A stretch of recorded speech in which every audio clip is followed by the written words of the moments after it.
नमस्कार दोस्तों, आप सभी का स्वागत है। सॉरी, मैं एक्चुअली स्केड्यूल कर रहा था 10 बजे का। मैं कहाँ गायब हो गया गैस। मैं 10 बजे का एक्चुअली स्केड्यूल लगा के रखा था, बट काफ़ी 9:40 का स्केड्यूल हो गया था। फाइनली लाइव आ चुके हैं गैस। प्लीज प्लीज प्लीज, जूटे आ चुके हैं क्या? जूटे, टुडे वी हैव गॉट जूटे। fixes the stream. I don't fix anything, guys. I don't.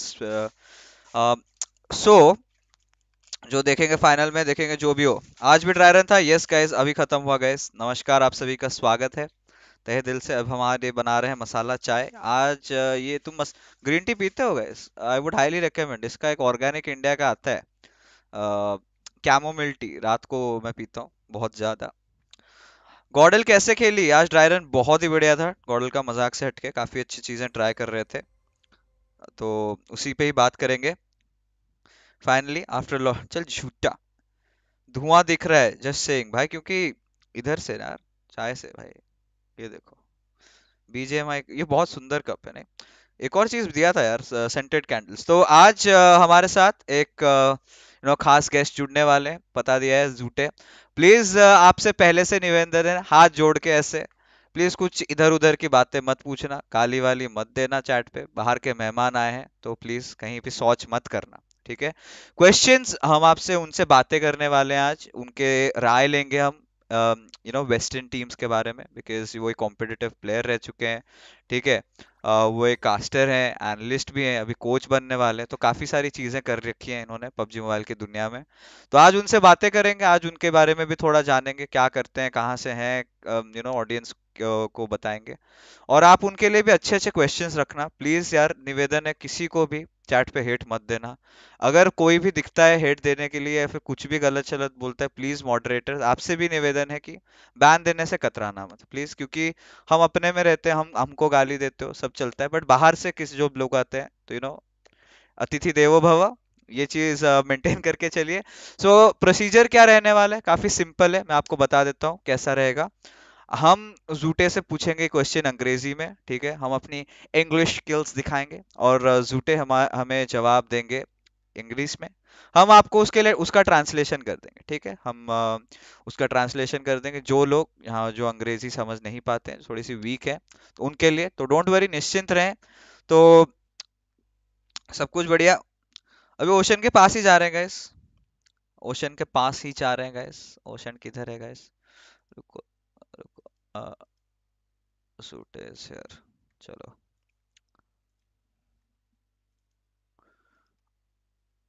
अरे यार, ये कैसे, ये इसको एंड कर दो। माता रानी मुझे स्पेशल। years. हे जुटे, Like, Yeah. just never stop being Fixes is consistent. here. Oh, Fixes is yo, here. what's up, Fixes is Fixes? hey here. sup, Yo, hey. how are you? Yeah. So right now, Fixes, my chat had one question from Zute, and that was like, his bond with Paraboy. They have seen him multiple times with Paraboy. So that's what Zute was answering. Like the relationship of Paraboy outside the game. All right. Yeah. Yeah. Yeah, so yeah, Parrot Boy, I got to know him. His he speaks okay English, but we were mostly conversated in Chinese. But the coolest thing about Parrot Boy is when I was talking to Parrot Boy, he would go out of his way to make you feel like an equal. Like, yes, Parrot Boy is like this gigantic star.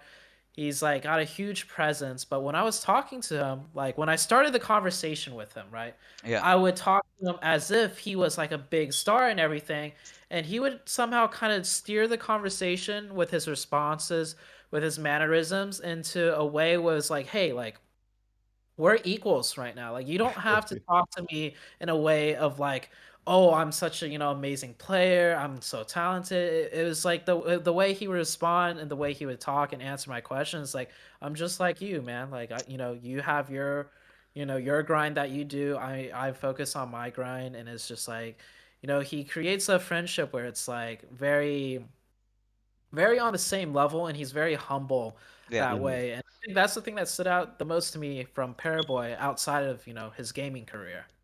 One of those things that really has intrigued my, interest over here, Zute, that I mean, all of you Mhm. new out here. If you do not know who Zute is, he's been playing competitively in PUBG Mobile. He's been an analyst. Mhm. He's been a caster. He's been a talent. He's been there everywhere, right? Basically, Yeah. even if you talk about regions, Zute, I'm pretty sure you've played in multiple regions.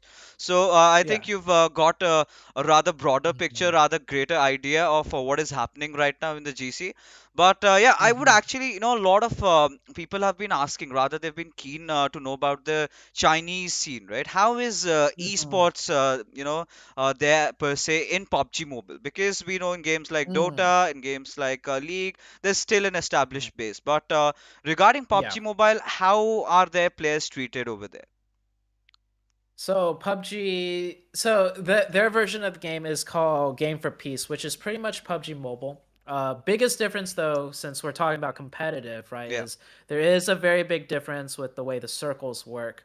Basically, the circles don't shrink as much, and because they don't shrink as much, it looks like there's less hardships. And you can imagine, also they play an FPP only, so it changes up a lot of the meta. But esports in China, it's interesting because I'm sure everyone or a lot of you guys have heard the news, but China has been very strict yeah, on gaming. They right. have tried the government, they've tried to limit the gaming to like I think like 3 hours a week where you could something like that, just very limited. And like facial IDs if you're under the age of 18. And that actually impacted the Chinese esports scene as far as, Game for Peace or PUBG Mobile goes. Um, Yeah. a lot of you guys might not know this, but there was an organization, Weibo Gaming in China. They Yes. had just spent like over $1 million USD on a player, $1 million USD, by the way, to buy this player from another team. His I think his name was Daquan, or if you say it in an English mannerism, it's Daquan. But he was under the age of 18, and he was actually a huge main player under Weibo Gaming. And when China enacted that ban, the under 18 ban, you would think like, oh, it just applies to like regular people, but if you're like a professional in the scene and you're contracted, you can still play. No, like he was not allowed to play in the Chinese tournaments anymore. So like Whoa. China is actually very strict. And even though they're so strict, what's very surprising to me is that within their esports economy, it is still so strong and thriving. Like the government is against gaming, but like within the bubble of gaming itself, the way they run it, the support, the fans that they have, like they could still make a very strong ecosystem from the PEL, which is which is China's version of BGIS Yeah. essentially. And it's like it's still thriving and it's just so competitive and just I think the culture in China is just different when it comes to video games. Like people take it very seriously, and there's a lot of different other factors to it, but for that a lot of different factors and reasons, like China as far as esports concerned, like League of Legends, other big titles, they've always been near the top, Yeah. and China has been in the top as well for PUBG Mobile. But this year, I feel like that might change. It might change this year. Now you've Maybe. yeah, now you've touched some interesting notes over there. But Yeah. Yeah. again, this has primarily I was thinking that we would have a discussion around the Western teams because our audience has been Okay. Okay. very interested to be, getting some information about them because that is again Mhm. one of those uncharted areas that a lot of us have not really ventured into. Because honestly, I Mhm. think Ocean and I would both agree on this. According to me, MENA region has been the most improved region this time, at least this year, considering how their Mhm. performances have been. You talk Yeah. about teams like Rico Infinity, even Hmm. if you talk about EMEA teams like Navi, of course, they've been playing really well for the past Mhm. year and a half. But now we've got three Turkish teams from the Western League. So I think they are Yeah. definitely going to be the dark horses in the tournament. Even we were Yes. spectating the dry Yes. runs, we could see some really amazing plays. So, starting off with let's say one of the most looked upon teams right now, most searched upon teams right now, S2G. So can you could you shed some Mm. light on them? So S2G was a big surprise for me, along with other casters and analysts, as we watched the league play out, and of course going into the finals.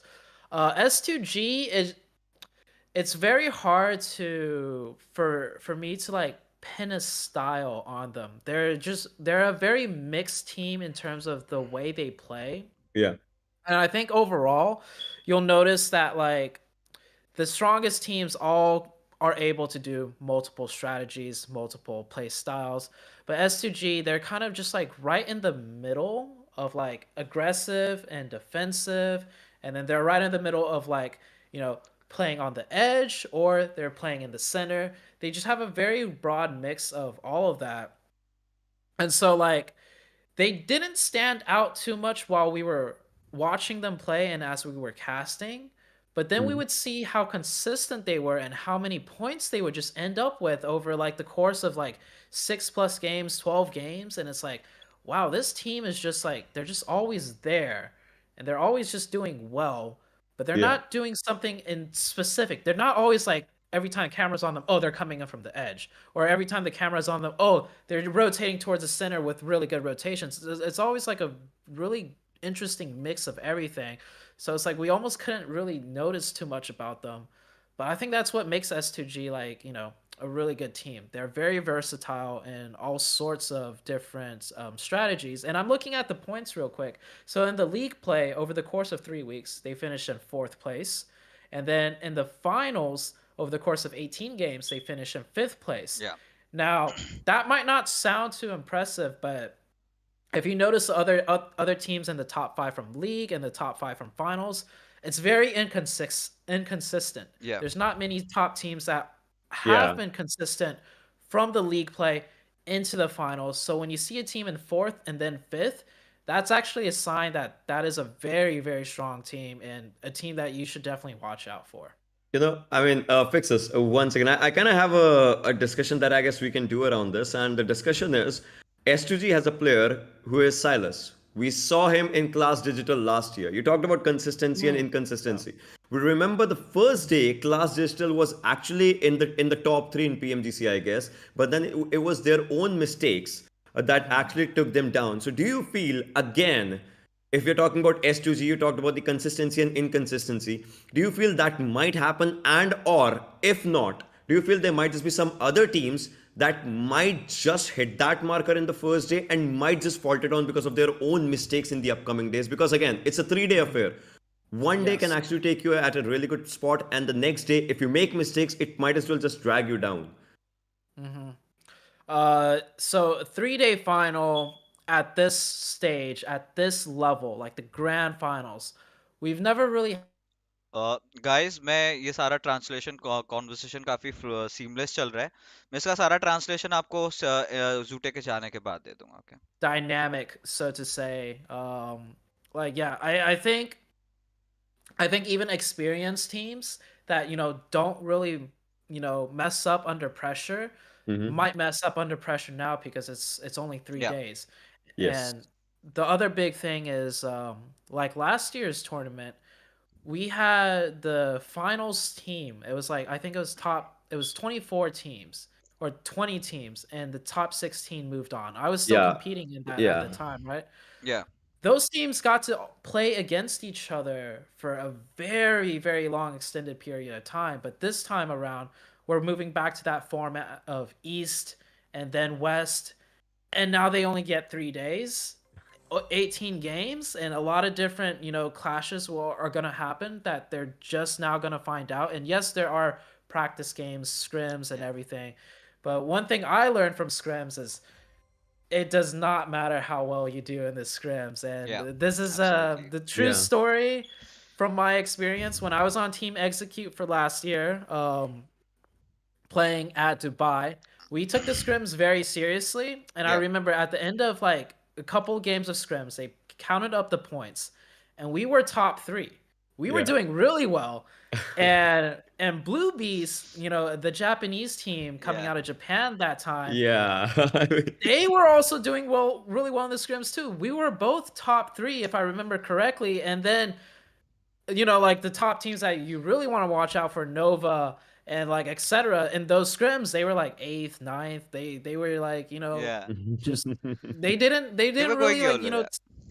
yeah, they weren't taking it like super seriously.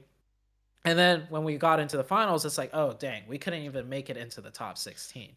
So like, Mm, yeah, so these teams right now, they do have some practice with these scrim matches, but the real experience of the tournament, it's gonna happen on the very first day. That's gonna be the only time they really will see how these Eastern teams play versus the Western teams. And then of course we got, Godlike coming in, just thrown out of into yeah, just like thrown into Ah, the pits pretty much. But I have watched Godlike play a lot. I feel yeah, like they're a very strong fighting team, very good at gunfights. I love the way they play, the way they take and approach fights, which I think will be the biggest edge. Like as compared to like maybe a team that's more rotation focused, out of India. Like if you're really good at rotations, it might mm, be really good in the India scene, like against the Indian teams. But in my opinion, if you're a really strong fighting team coming out of India, yeah. that can translate more easily onto like the global stage because yeah. learning how to take fights correctly and Right. everything is kind of like a universal skill that will carry Yes. over. So, You know, yeah.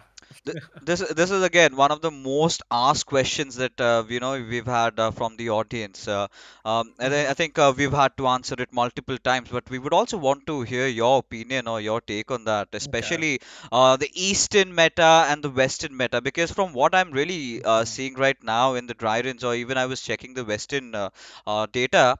I could not find anything. I mean, earlier we used to feel Western teams love to, have those micro plays going on. The rotations were so good. They were so good. They Mhm. were playing around the edges of one of few of the finest teams like Navi. They used to do that, but we're slowly seeing the transition, Mhm. coming into Eastern teams as well. You talk about teams like Stalwart. They also are liking to play around the edges. You've got teams like Infinity also sort of doing the same. So now we Mhm. can't just tell that the Western teams are more rotation oriented, or the Eastern teams are more interested in Yeah. taking the fight. So Zute, what's your take on this? Do we have any peculiar difference in the Eastern and the Western regions that you can point out? So in the early stages of competitive, like the first 3 years, Yeah, there are very big differences, because different regions just learn the game differently, for whatever reason, right? And that was actually really cool to see. But you're absolutely right, Fixes, that over the years, teams from different regions have started to copy one another kind yeah, of like they notice like Yeah, this yeah, team yeah. from this region is doing really well. Why is that? And they learn a little bit from them, and then vice versa. Eastern teams, maybe there's a Western team that they feel like is very strong. They'll have time over the years to study it, and I think over time players and teams and coaches and analysts are starting to understand the game at a deeper core level. yeah, Yeah. Before it's like, oh, we see this team do this, let's copy that and try and learn it.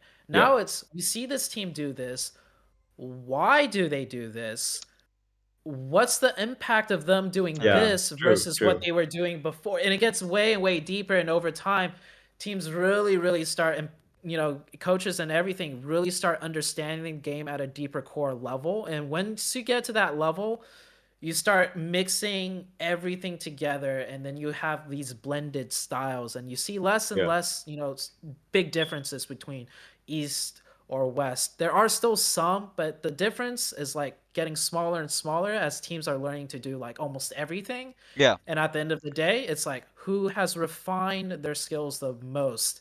And Yeah. that's what I'm really excited for to see this year around for PMGC. That's nice. That's nice. And with this thing coming down, we talked about different regions, just using different strategies and all. And my question, I believe, is going to be specifically to two teams from the West that we have always seen just coming down to the scene: Alpha 7 and Navi. Oh, We know these Okay. names. We are familiar with these names. You know the way they play. It's brilliant. Whenever we talk about the teams from the West, these names will be there. Cario, a brilliant player. Navi, I've talked to this about you in the previous time as well. Obviously, right now, old boy is not playing in Navi, but still Tiggsy, Miku, like we know those players as well. even So Yeah. Matic. yeah, yeah, exactly. So I want to know what do they bring to the table this time in the competition, according to you? Because Alpha Seven, I mean, if we talk from the West, they're one of the prime contenders for the trophy itself. Yes. So I'll start with Alpha 7. So Alpha 7, if you go to their Wikipedia, if you look at Carrillo, actually, if it's Let me possible for just you to do show that. on stream, Yeah, yeah, Highest let rated me do like that. player. show them on stream. Yeah. I'm gonna look it up to myself, but I just remember seeing this All right. screenshot. Uh, One sec. Where's Alpha 7? You want me to go to Cario, right? I yeah, think he's got Carrillo's a page, Carrillo's 96 page. rating on his player card. I think Yeah, that was yeah, the I rating remember that last year time. in the during the World League. Yeah. If Do you you talk, see that? Do you see? I guess you see that, right? I Watch guess stream. we. Yeah, let me see. It's loading for me. Yeah, there you go. Just look at that. Fourth Yeah. place, and then first place, First, first, first first. place, Oh my God. first Oh place, my God. first place. Yeah. And Alpha 7, yeah, with Alpha 7, and then look at Loops. First place, second. This guy is an absolute monster. Definitely the scariest player coming out from the West. Whoa. Like, and yeah, you could look more in detail, like, Cario. every single tournament. But yeah, like it's absolutely insane. This guy is his record, like his history, like he's like one of the most insane players. So yeah, Alpha 7, the team itself, of course, has accomplished a lot. It's not all about Carrillo. And when I was casting, Mhm. PMGC West, and we watched a lot of Alpha 7, his teammates could keep up with him too. He actually, for Wow. the league portion of the game, wasn't the one with the most kills on his team. It was actually another member. So it's not just him carrying the team. Like you would think it with how big his accomplishments are, it's usually him at the top, but actually his team has synergized really well where each player can step up when needed to. But of course, Carrillo's Wow. that, he's that trump card, like if he's still up alive, you got to be, extra careful when Yeah. he's still on the table. But Alpha 7, their playstyle is actually very similar to Navi's. And if you watch PMGC West, we had a very, very long running story of Alpha 7 versus Navi because, first of all, they dropped close to each other yeah, Yes. for Erangel, right? Yes. They actually both at the time dropped in North George Pool. And so Alpha 7 adjusted in a way where they would drop even farther away from North George Pool because they wanted to stay behind Navi almost at some times so they could come in and fight them. yeah. And that's pretty much the edge style. You want to just make sure no one's behind you so Mm-hmm. you could control the fight of whatever's happening in front of you without worrying about, team behind. And Alpha 7 pretty much got the better of Navi for the league stages, and I would say also for the finals. Like Alpha 7 came out on top. Now, if you Actually, want to move, yeah. yeah, Yeah. go ahead, go ahead. No, I was just going to add just one small line. It kind of reminds, I mean, Fixers, you might be remembering it as well, and Zute, you as well. It reminds me of the last time when we had our first ever game of PMGC finals in which Loops won. I still remember Loops won the first game again in front of Nova. The circle was a Hmm. Gatka circle, Gatka open circle. So it kind of reminds me of the same way that, like, the previous players of Loops, they could also keep up with Cario. So that's like his strength. His strength is his individual skills. Plus, if he gets the players that could keep up with him, they will go a long way. You know, you Yeah. know, even adding on to this, if you take Yeah. a look at what he's really achieved, even personally as a player, I could see a lot of MVPs out there. Ocean, if you could go back a little bit. Yeah. Yeah, just down below. There you see, I mean, a lot of MVPs. So individually, I believe, this player is gonna make waves. But again, this sort of drives me down to the question, Zute, what happened to NA? PUBG M, man, because let's be honest, it's Yeah. dying down. I barely see anyone really putting up a show, and we've got teams from Brazil, Hmm. from Turkey, Yeah. but Yeah. NA, I do not know. I think the last we saw something out of them, the most memorable one would be, of course, teams like C9, and we had Cloud9. yeah, Hmm. them actually putting the Western region on the map, right? Right, because Hmm. Yeah. before that, let's be honest, Western region wasn't taken that seriously, right? Mhm. Like it is right now. So what went wrong? Um, I have a few things to say about You've got that, to be but blunt before I about touch it, on huh? that, Yeah. yeah, I wanna make a quick correction. So in the finals, Navi actually finished in second, and Yeah, Alpha Seven finished in fourth. So Navi did beat Alpha Seven out in the finals, but the league stage, Alpha Seven looked much more dominant. And then, okay, so to answer your question, as far as the NA scene goes, like, I think our strongest team was the team you mentioned, Cloud9. The and as far as North America is concerned, everyone regards Beowulf, the player named Beowulf, yeah, as the best Yes, yes, IGL, yes, the yes. end game leader out of NA. And my name would be thrown up there as second or third, but more or less Beowulf was the best, and his team overall throughout the years has performed the best. yeah, Cloud9 has done well, and then over the course of time they did pretty well, but then the problem this year, so Cloud9 or Beowulf, he was on Ghost Gaming, and yeah. he basically joined the Tempo Storm team, and Tempo Storm actually played in PEC, I think 2 years ago, which was the Chinese Right. invite tournament, and they actually got fourth place, which was huge because there was four Chinese teams and Yeah. they beat out a Chinese team, and fourth place was actually a lot of money. And I mean, PEC, when we talk about money, like as far Yeah. as PUBG Mobile goes, China puts in a Shit ton of money. crazy Yeah. amount. Yeah, like I'm sure you might have mentioned it with your streams and viewers, but if you just look at the PEL like prize pool over the Oh, course of 4 seasons in a year, it's ludicrous ridiculous. Yeah. amounts of money. Yeah. Yeah, it explains why they spend 1 million plus USD on a singular player to get them on a team because there's so much more to be won. But anyhow,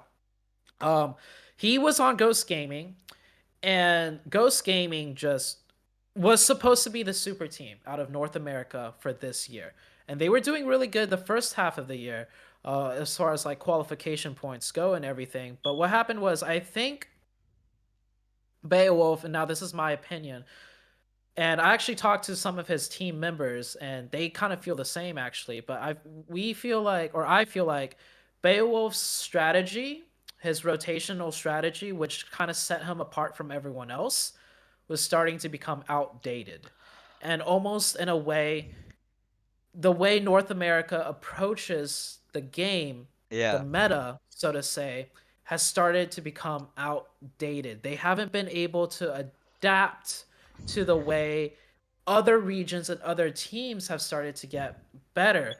And this is, to put it very bluntly and simply, but the meta has shifted more to an aggressive meta, like Yeah. being able to know how to take fights and Right. where to take fights to maximize the kill points.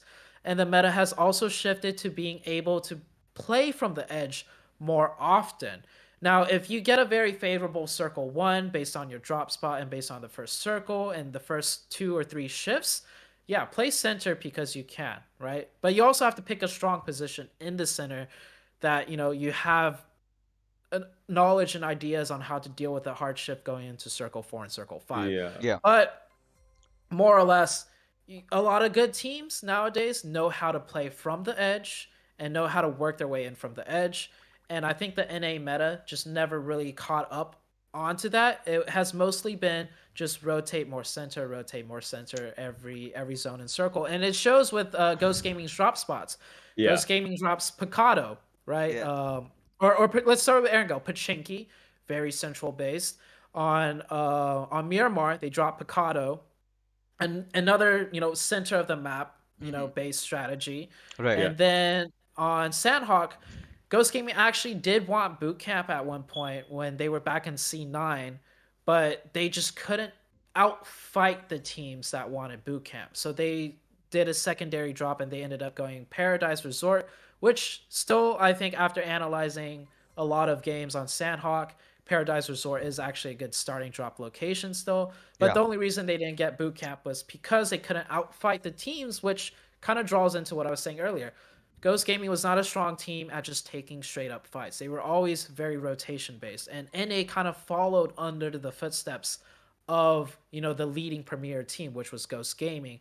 And so I think it kind of caused like a meta development that wasn't the most optimized, so to say. And this time around, NA is just simply not there in the Yeah. finals. I mean, Ocean, I think we can pretty much relate this story with VLT, right? I think I've We had a, yeah conversation with a few of the players. Even I think you yeah must have met or heard Kratos, right? One of the finest IGLs we had during a time, I've heard of them, repping yes. IND, Team IND. Then they had this recent shift to VLT, and it was sort of something similar, right? Talking to Mhm, different professional players about what actually went wrong with them because this is one of mhm. those teams. You talk about Team IND, you've seen them absolutely everywhere, every global competition that Yeah. there is. So we had really high hopes from Velocity this time, but it could not be reciprocated in that particular manner.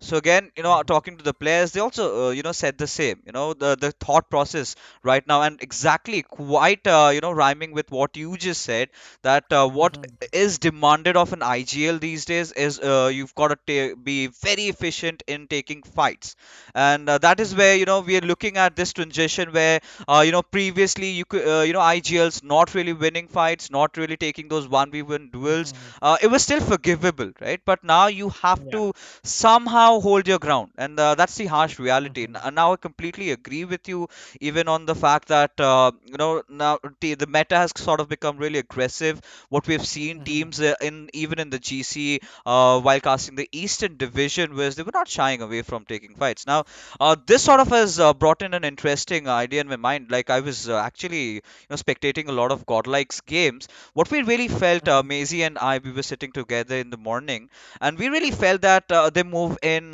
together, right? They do not spread across wide a lot, which a lot of teams usually do. Let's be honest, a lot of Southeast Asian teams do. We've seen a lot of teams do that. Even mhm, we saw the Western teams also sort of doing the same. So, do you think God likes mhm. this strategy of kind of pushing in together, sticking, more of a bullish sort of a play? How do you think it's gonna fare off in the GC against the teams? So, I think God, like the way they play, they have a very like when you watch Godlike play, like if you changed the Godlike member's name, if you replaced it Yeah, with something else, like just question marks, right? If every team had question marks, but you were to watch the Godlike team play, you could very easily identify that this is Godlike. You could easily tell they have a very unique and refined play style. And yeah it's refined to the point where I firmly believe like if they could just keep doing what they know and not lose confidence, not go under crack under the pressure or whatever, I think that style could work really well in PMGC. The only problem is like obviously now that you're at the GC stage, you're yeah, going against 15 other teams that have also all worked really hard from the global level to get here. So every team that they face against is going to be more difficult than your average level team when it came to the BGIS final, right? right. Like that's just how it is. And it's not yeah even because, it's India, but like the finals out of, NA is Yeah, same thing. The average level there is not the same average level as when you get into the global finals. So that would be one problem for them. Like every team they face will just be a little more challenging than what they're used to, but they could still beat a lot of the teams. I mean, I watched some of the scrims out of I think Esports County was showing them, and yeah they beat yeah Stalwarts Esports like off a hot drop. They've won quite a few 4v4s, and I think Godlike is really special in that manner that they're beating like strong aggressive teams out of global regions just simply focusing on themselves and within the India region. So like I said, it's a very refined strategy. Now, if they continue that strategy and they stick to it and not crack under the pressure and start thinking, doubting themselves or wanting to change things, I think they'll do pretty good. But I think what happened in the BGIS finals itself is I think day two and day oh, three, hmm, right? Like I even remember watching the English cast and the caster said it out loud. They were like, Godlike is playing differently. They're rotating to the center Whereas, we don't usually see them just make center Yeah. rotations. We usually Something see them similar very like comfortable. BTR, if you remember, right? Yeah, During the GC. BTR's, yeah, this time's Quite GC similar, of yeah. BTR. Yeah. Go on, go on. There were yeah. mistakes, and mistakes obviously, that's the mistakes are the main reason that BTR is not with us in GC finals right now. Yes, yeah. So I think like if they stick true with their identity, what they have practiced, it can work in GC for sure. I always have been more biased towards the aggressive play style because I feel like it trains every player to be able to think quicker and think faster, Right. which will translate into all aspects of the game. If you're able to think and you know strategize quickly, not just all on the IGL, like Yeah. each individual player has to be able to do that on their own too. So I think it will be good. That is if they can manage to, you know, follow through with it. Yeah, but then alongside this, let's talk about the aim game that just comes on. You said it yourself that you are kind of biased towards the teams that are aggressive, right? Because everyone loves to see the aggression game going on. So in Yeah. that, I guess we can all kind of agree that Chinese teams, they're not exactly aggressive, but they're aggressive when they need to be. They showcase their aggression. So I wanna Mhm. just ask how that can just play around the PMGC finals, because again, we know Chinese teams are really aggressive when they need to be. Other times they can wait, they can just delay the fight. And what was it? I wanna know about the terminologies that you used with me. What are the call-outs that they exactly give you? You kind of just told Oh, me. Yeah, let's talk about okay. that right now. That was a really Okay. good conversation. So let's talk about the Chinese Yeah. call-outs, the ones that you told me. Yeah.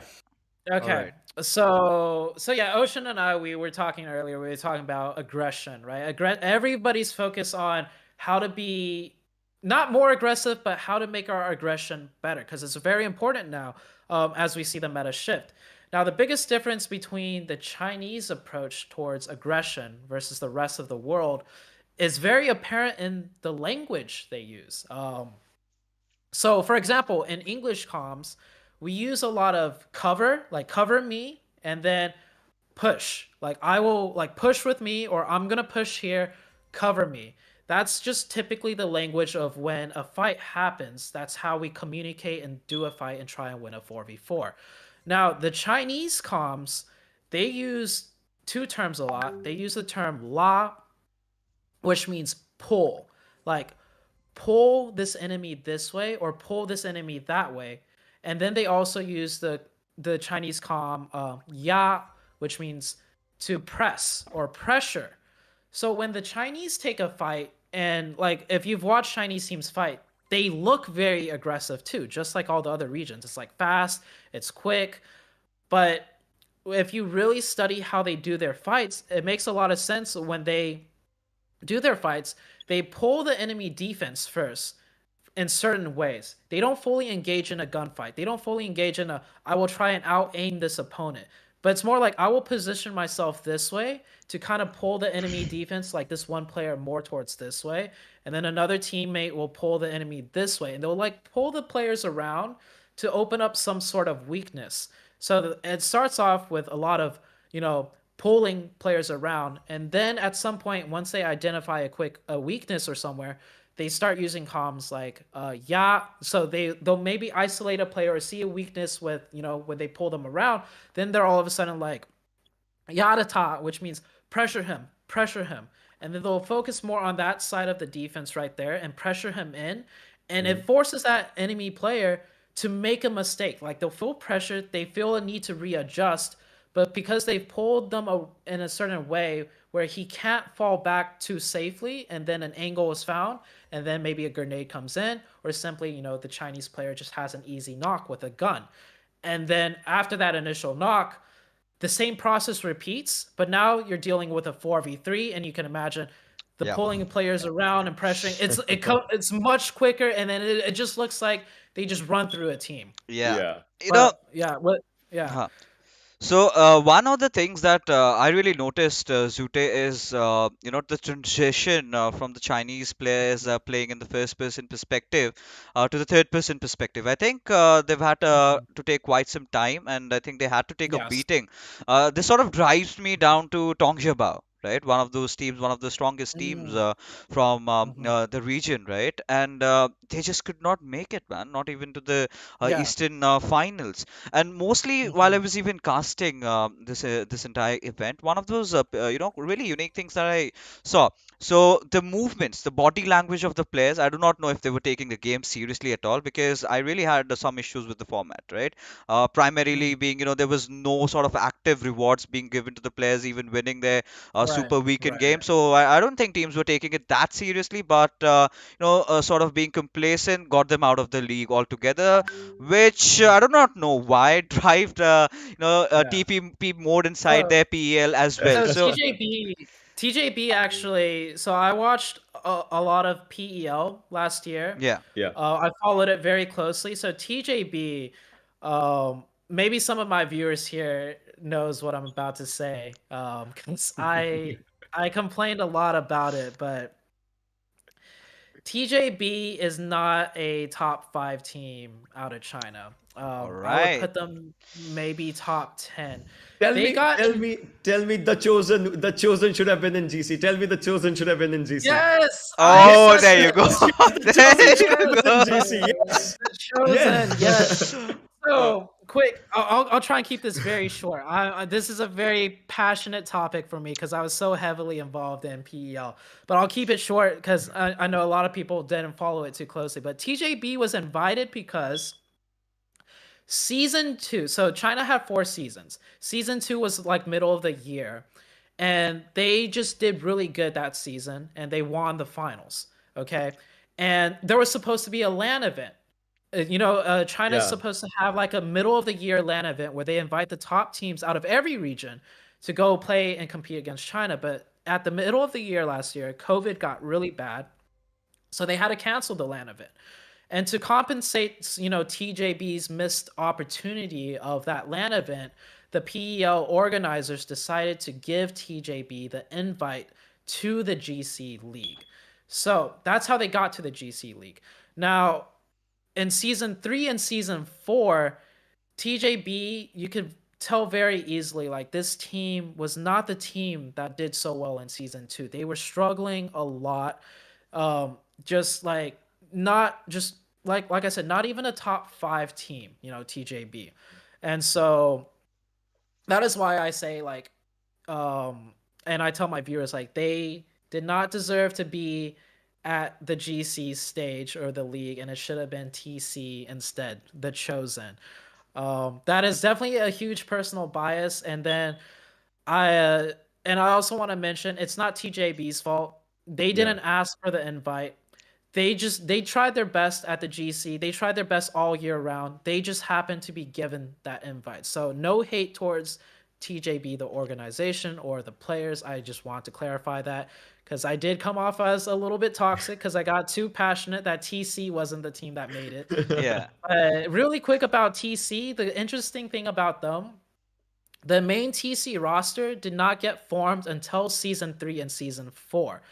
Basically, what that means is season 1 and season 2, TC, the organization, had a completely different roster, and they did not put much money into the roster at all in season 1 and season 2. So they basically had 0 points accumulated from season 1 and season 2. And the team only really started playing at the later half of the year, season 3 and season 4, and it's a completely new team. So you think they need time to synergize. You think they wouldn't be a contender until next year. But they actually got so close that they were just one placement away from making it into the GC as a completely new team that only got to play half of the year's points accumulation. So Yeah. you add all of that together. That's why I was so passionate about, TC really should have been there, but they unfortunately were not. We'll see what happens next year. You know, But yeah, that's the teams right there. TJB, TC, Fixes. and mhm. Yeah. I just mean, before you yeah. get Ocean, one, little Yeah. Yeah. like, again, Zude, still, I'm kind of curious. FPP to Mhm. TPP transition, do you think Chinese teams sort of feel it at the back of their mind? I mean, we could have had a few games in GC with the Mhm. FPP format, because that really annoys me a lot. I'm a really passionate player, especially in terms when it comes down to FPP mode. So talk us through Yes. us about the same. Yeah, so FPP definitely I want FPP and competitive. I think all the competitive players too Yes, also We want want yes, it. FPP. yes. We want that. And we'll see if it happens. Hopefully Tencent, pushes that through eventually. But as far as FPP versus TPP goes, here's my take on it. So last year, the 4AM and Nova, first and second place, right? And last year they played PEO all in FPP, and then at the very end of the year they switched to TPP. They still dominated. Okay, and I think what that allowed the Chinese teams to do and kind of show the rest of the world is if you know how to take fights correctly, it doesn't matter if it's against TPP. Like I hear a common complaint like we can't take fights because TPP they just hide behind, cover and they could see us, we can't see them, so they have the Yeah, advantage. But Yeah. last year what the Chinese team showed us is like, hey, we practiced all year in FPP, like 4 a.m., a very aggressive Chinese team. They still took fights with everybody in TPP and they were dominating, right? It's because they knew how to correctly take fights. So it doesn't matter if it's TPP or FPP. But now this year, I think the difference is back to the TPP thing, right? yeah, TPP does have an advantage in defense. I think what happened this year is the global teams just got better. They yeah. simply just got better at knowing how to take fights, how to play the game. So you couple that with a TPP advantage if they're playing defensive, it Right, makes it a lot harder for these Chinese teams that are, maybe traditionally more aggressive teams to take advantage of these global teams now in TPP. So there is still that, TPP advantage. That is still definitely a thing.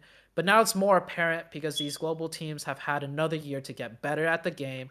And now the Chinese teams are starting to hit a wall, so to say. Like, it's Mm. the way we play, like, it's still correct when we play aggressive, but TPP still has a slight advantage when it comes to, the defensive style, especially if the TPP team plays 100% correctly. Yeah, I kind of have two questions at this moment, and we talked about FPP and TPP, right? So my first question is, do you feel, do you feel if we have reached like every team, any region, every region, do you feel like we have reached our utmost potential in the way we like the game sense or something? Do you feel like we still have to, we still are scratching the surface? Because if you talk about it, right, previously, if we talk about the first ever PMCU that happened, there was just one thing. You see someone, you shoot, you go in a vehicle, you rush towards it. It was just a basic game. Then we came down to the movements and all. Like there are drop shots, or maybe one region is really good with the utilities, one region is good with their rushes, and then it's like everyone's just learning each other. So do you feel we have reached to the utmost potential, or maybe this PMGC it's good? Maybe in next PMGC we might just see some other things coming out. What according to you might just Yeah. happen in terms of the potential of the players. Okay, so I think we're still scratching the surface. yeah. Like the meta, everybody teams have developed so much. But one comparison I always really like to make, and this was when I was playing competitive. This was my mindset on how to play competitive at the highest, most optimal level. And it might take, a year or maybe 2 years to get to that level, but here's what I compare it to. So hopefully a lot of the viewers here are familiar with games like CS:GO, where it's a 5v5. The map is the same, the angles are the same, everything is the same. No RNG involved, and it all comes down to the team execution and just how precise everything is done. Mm. Essentially, that's what CS:GO is. It's a 5v5 and the better team is the better team at doing what I just said. Now, PUBG, a lot of RNG involved, right? Yeah. It's not just you versus one other team, it's you versus 15 other teams. There's a huge map, circle shifts, so much RNG, but you can still slowly over time break it down into a science. Okay, so CS:GO, the way I look at it, because everything is always the same maps, 5v5, the players, you almost can break it down to a science to a point where it's like, what team is better than this other team because of these minuscule details, right? Yeah. Mm. Right. Now, Now, over the years, PUBG Mobile, I think, will shift towards that way. And a very good example, to throw an example out there, is let's just say Circle 1 to Circle 2 and Circle 2 to Circle 3. When you play this game for so many years, you will be able to get the same circles and practice the same circle shifts, and you will be able to fight teams in the same areas Yeah. more and more and more and more, almost to a point where you get to like that CS:GO level type of thing, where it's like you've done this so many times that it becomes a science, and you just really know the fine details of this particular rotation, this particular fight. And with so much RNG, it's hard to achieve that for the whole entirety of the game. But over the course of more years, and as teams get better and better, and players get more and more refined, and then of course roster changes too. Yeah. You'll start building better synergized Uh, super teams, Yeah. right? Like it's gonna happen. It's gonna just keep evolving that way. That with all that being said, I feel like even right now we're scratching the surface. Like, a Yeah. year from now, 2 years from now, you'll start seeing more of like this scientific approach almost, where it's like this team is just better in this situation because they've done it so many times and they know exactly what to do in these type of situations. I uh, mean, that's where my second question, sorry, Fixers, but that's where my second question. When you talked about roster changes, right? Once a Mhm. tournament ends, we see a lot of roster changes happening, maybe in the international stage, because in Indian stage we do see that.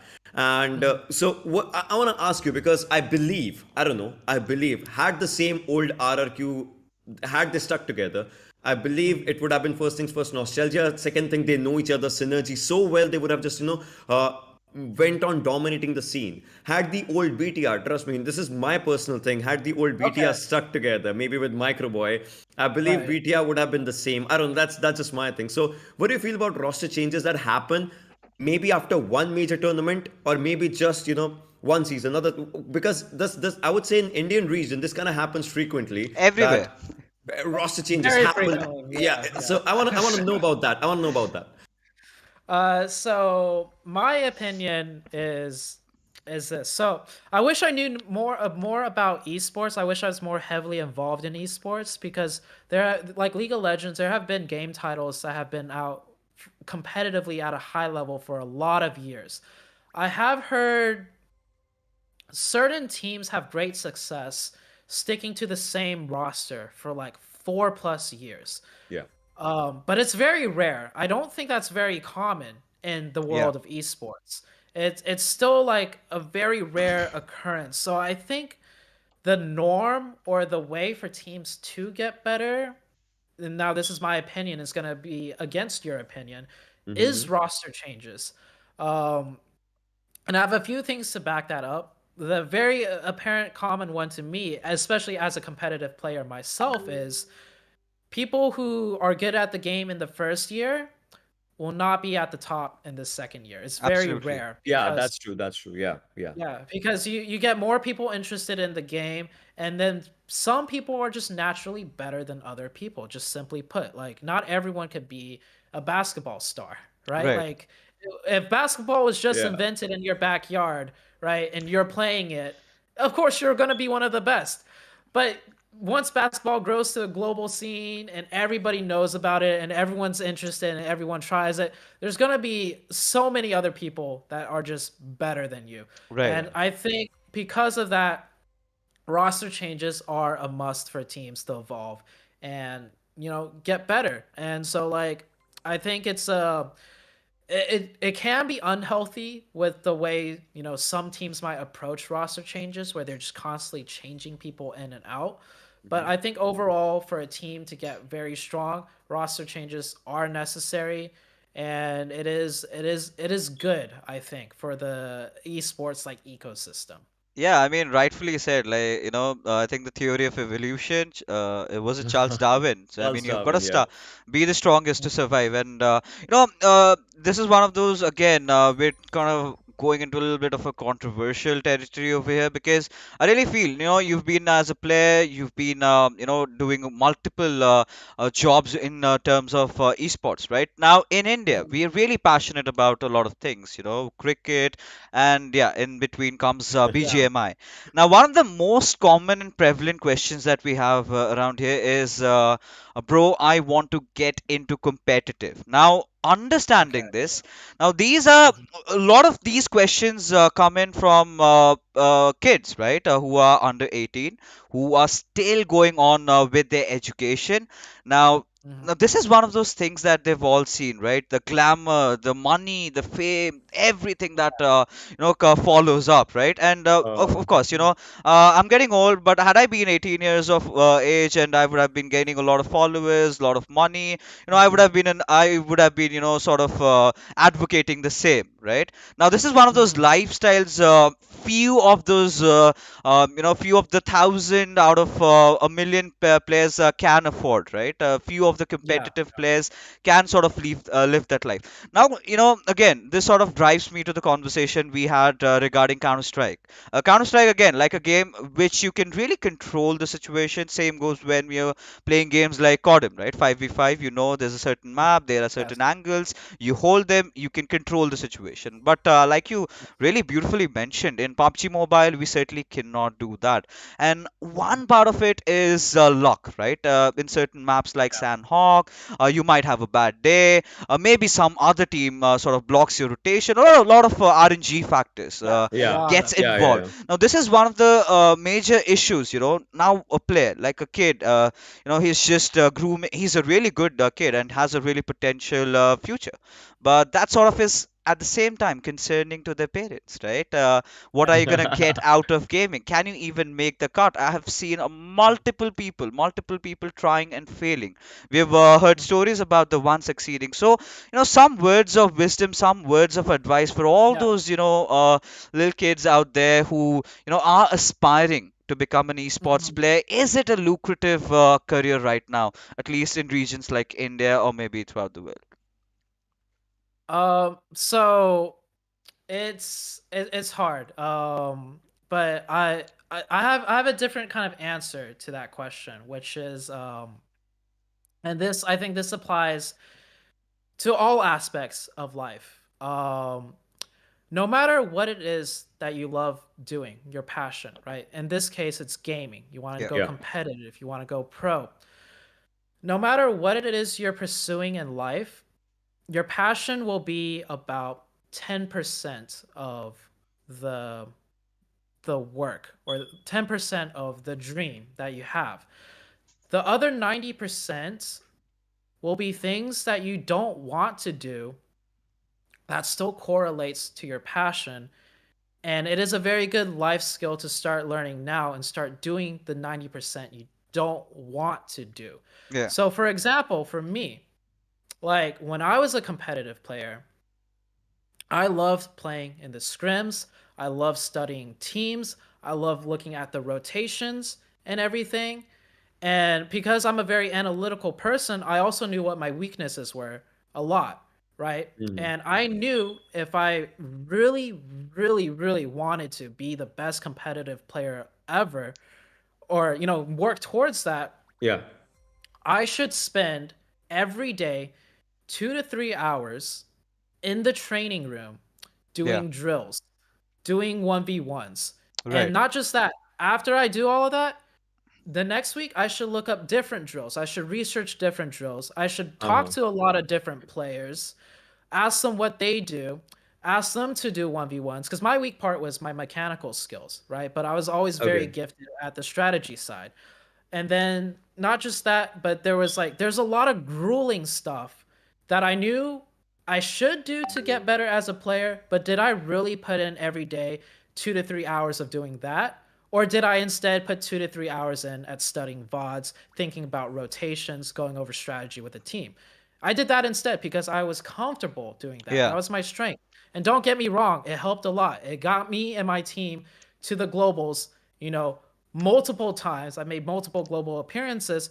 But I go back to that 90% thing, right? 10% of me is I love gaming, I love esports, I love PUBG Mobile. I love the strategy side of things. So I really focused on that and I did well with it.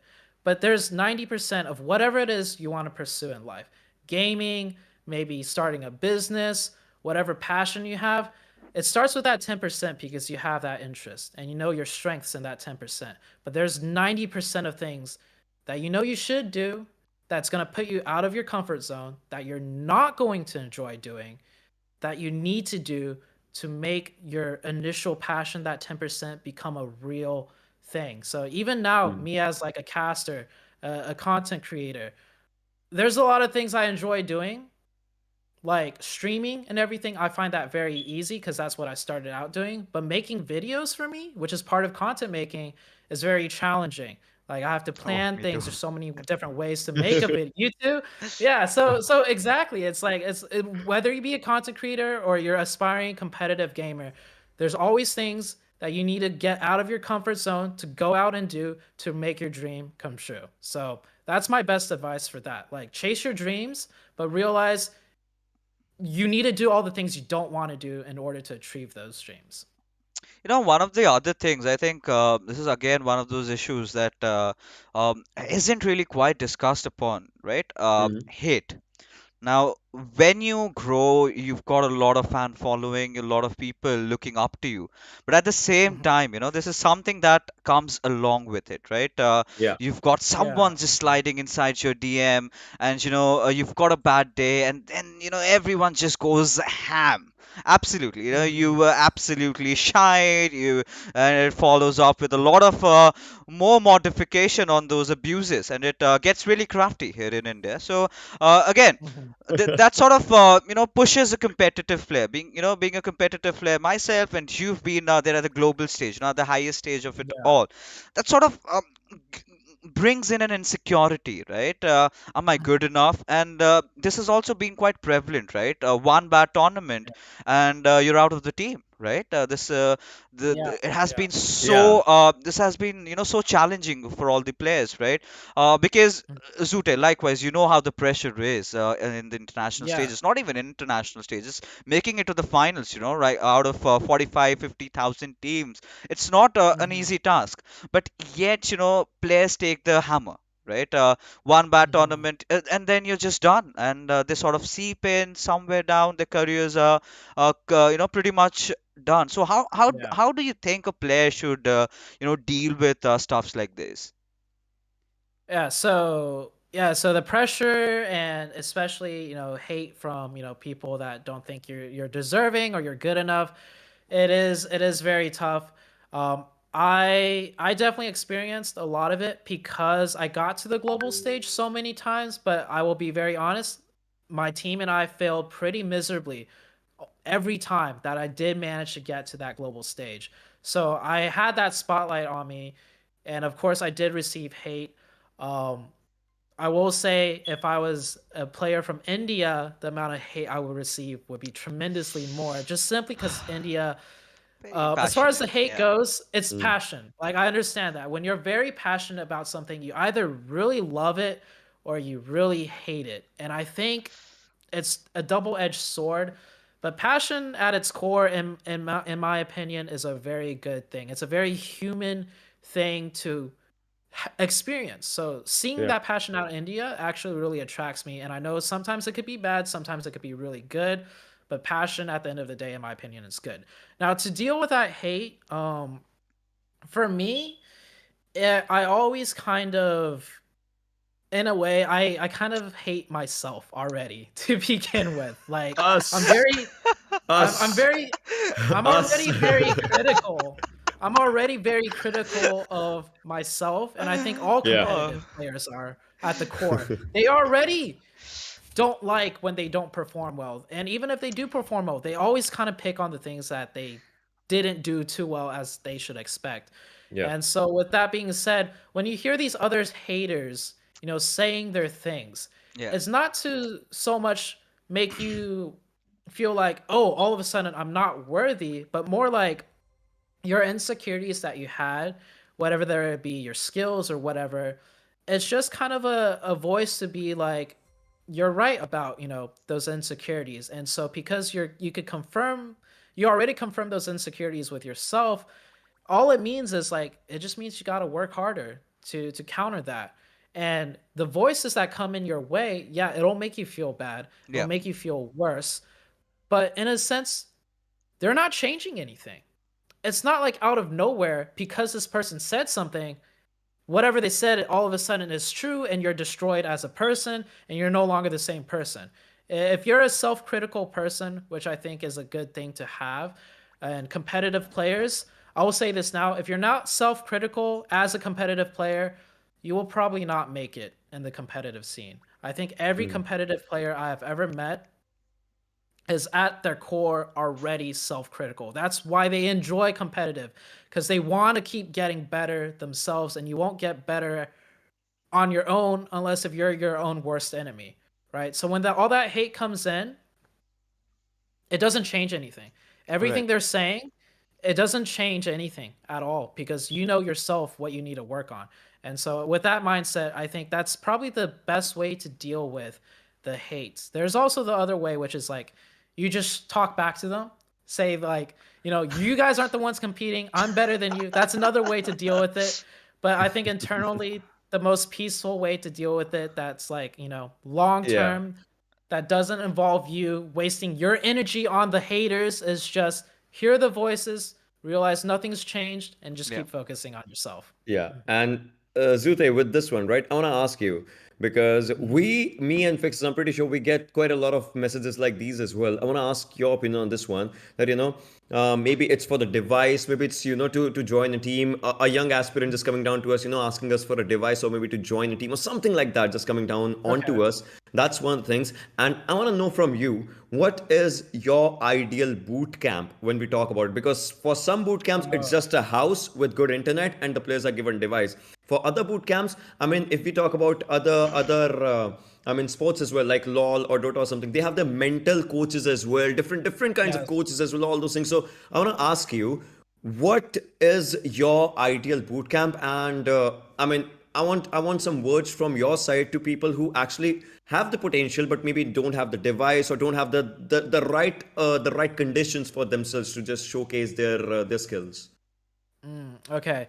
So for the people that don't have the right device or they're not in a position to showcase their skill, I'll just go back to that 90%, right? Ah, Like if you don't have the right device, maybe just find whatever low paying job you possibly can. It might be something you don't want to do at all.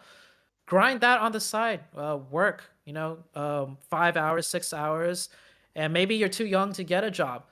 Go around your neighborhood, just ask people like, is there anything I could do to make some money? Like if you really want to chase your dream, that's part of the 90%.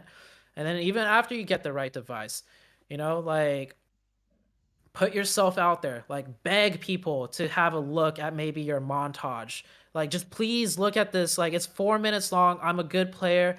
If you don't like what's in this montage, tell me what I could do better as a player. Like Right. I'm yeah, pretty sure not a lot of kids will go out of their way to openly receive criticism, right? So like that 90%, there's so much you can do to chase that 10% of your dream. And now, nice. and then yeah, to answer that question, and then your other question was, can you say it one more time to make sure I mean, so I it can make sure was I understand it? Yeah, it was like, what's your ideal boot camp, like alongside the management and all those things? Because for some boot camps, when we talk about the other games and all, we have boot camps that have like mental coaches, fitness. Even for esports, we have Yeah. fitness coaches in some And other boot sometimes camps and really all. hot coaches. Yeah. Yeah, yeah, I get it. Pixis is asking for the girl coaches. I guess that, but and She but too. sometimes sometimes when we talk about some other boot camps, I've seen boot camps having just a it's just a house, decent Mhm. internet, and one device. That's what they give Mhm. to the players. Sometimes they'll just give a house and a device and not even the internet because 4G, 5G, it's in your SIM cards as well. So I want to know Yeah. from you, what's your ideal boot camp? What do you feel from the management side it should be given to the players? So I think it comes down to money, right? How much money can you put into this boot camp? So saying you have unlimited money or a lot of money, Mhm. um, yeah, like device. good internet, Yeah. good living condition, space for each of the players. Like, make sure like each player has their own room, because if the players are constantly sharing rooms, like it could get, A little it's like annoying. a, Yeah. Yeah. yeah, and it's like a, you have to think of it from like how you live as a human person, right? Yeah. Like Yeah. growing up and everything. If you constantly had to share a room with your siblings, do you, unless if you and that sibling just happen to be a perfect combination of personalities, Yeah. you're gonna get annoyed with them, right? So like all of that Yeah. factors into a boot camp. But now let's just say, to answer the harder question, like let's say you don't have that much money to make a very nice boot camp that provides, Right. mental coach, physical, all of that. In Hmm. my opinion, priority wise is I would invest the most amount of money into finding a mentor almost. Yeah. So there's coaches, there's everything, there's all of that. But I think a mentor would go the longest way in terms of making a successful team. And now when I say mentor, what the mentor would do is pretty much teach the players how to approach problems, not just with the game, but almost from a life point, from a life aspect, right? Because that's how I see video games. Like I really enjoyed video games and got into video games because I feel like I can control and approach games in a way where I could see improvement that I wanted to see in myself as a person. Yeah. Right? Video games are just much more easier because they have set parameters, Right. like, winning the game, winning gunfights, practicing your skills. But all of those is like, skills you could take into your real life and employ it to the Yeah. rest of, living. And so going back to the mentors, it's like if you can get someone that can just teach the players not so much, this is how you strategize, this is how you should rotate, but like teach them how to approach, problem solving and everything. Right. That would go the longest way. But I don't know, how many of those mentors you could possibly find. It might be, hard to find a person or a Yeah. player that could do that. But if you can't find that, then I think for a boot camp, find a coach that really understands the game and can understand people. I think that would probably be the most common solution to the Yeah. problem. And housing and everything, if you have to share rooms, if you have to use 4G, 5G, I think if you can't have those things, fine, but have a good coach that will do that. And then as far as physical fitness goes, I think physical fitness is very easy to achieve, which does play a part, in my opinion, to how well an esports player performs. Because if you're Mm. physically healthy, naturally, your brain, like backed by science, your brain would be able to react faster and Yeah. think faster if you're exercising Yeah. daily. And yeah, for that you don't even need any gym equipment. Just like right now I'm at home and I have been just doing physical fitness. Like I do roughly like let's see, like 60 push-ups a day, around 400 to 500 Zute. sit-ups. Like No, no, it, that's fixes his motivation right now to do more pushes and to actually go. That's his motivation at See, this moment. I'm I've telling been working out. It does wonders, to be honest. But yeah, like you said, I completely agree with you. Working out really sort of which hormones were they? you. Endorphins? Testosterone. testosterone, yeah. Testosterone, No, Yeah, not I'm pretty sure testosterone. I think it's endorphins. Is that an? maybe bro. Yeah, I don't know. they I don't call know it the too much about happy the drug or science. something like that, right? Yeah. What is? Uh-huh. Are you talking about the dopamine rush that happens once you're happy, right? Yes, I Yeah. think you get that from workouts. You feel fresh throughout the day because even being a Mhm. caster, we have to do multiple events throughout the day, and it's sort of exhausting to be honest. And Mhm. I think working out is really an important part. I've been doing that for the past 2-3 months, and honestly, I mean, it clearly has been helping me quite a lot. But again, Zute, of course, we've been steering away a little bit from the GC. Now, getting back Yeah, to the right. tournament, it's gonna start off from well, tomorrow. And now, Hmm. considering how things are, I think this is what the audience has been asking everyone. Top three, and why? Ah. Now Okay, you've got to okay. be blunt about it. We do Yeah, not yeah. want any sort of Mm. safe answers or something. Yes. But yeah, Hmm. So top three. Um, my stream was asking me my top five earlier when I was streaming. So I'll pick a top three from the top five. So my top five is Alpha 7, Nigma Galaxy, Nova, Stalwarts Esports, and Infinity.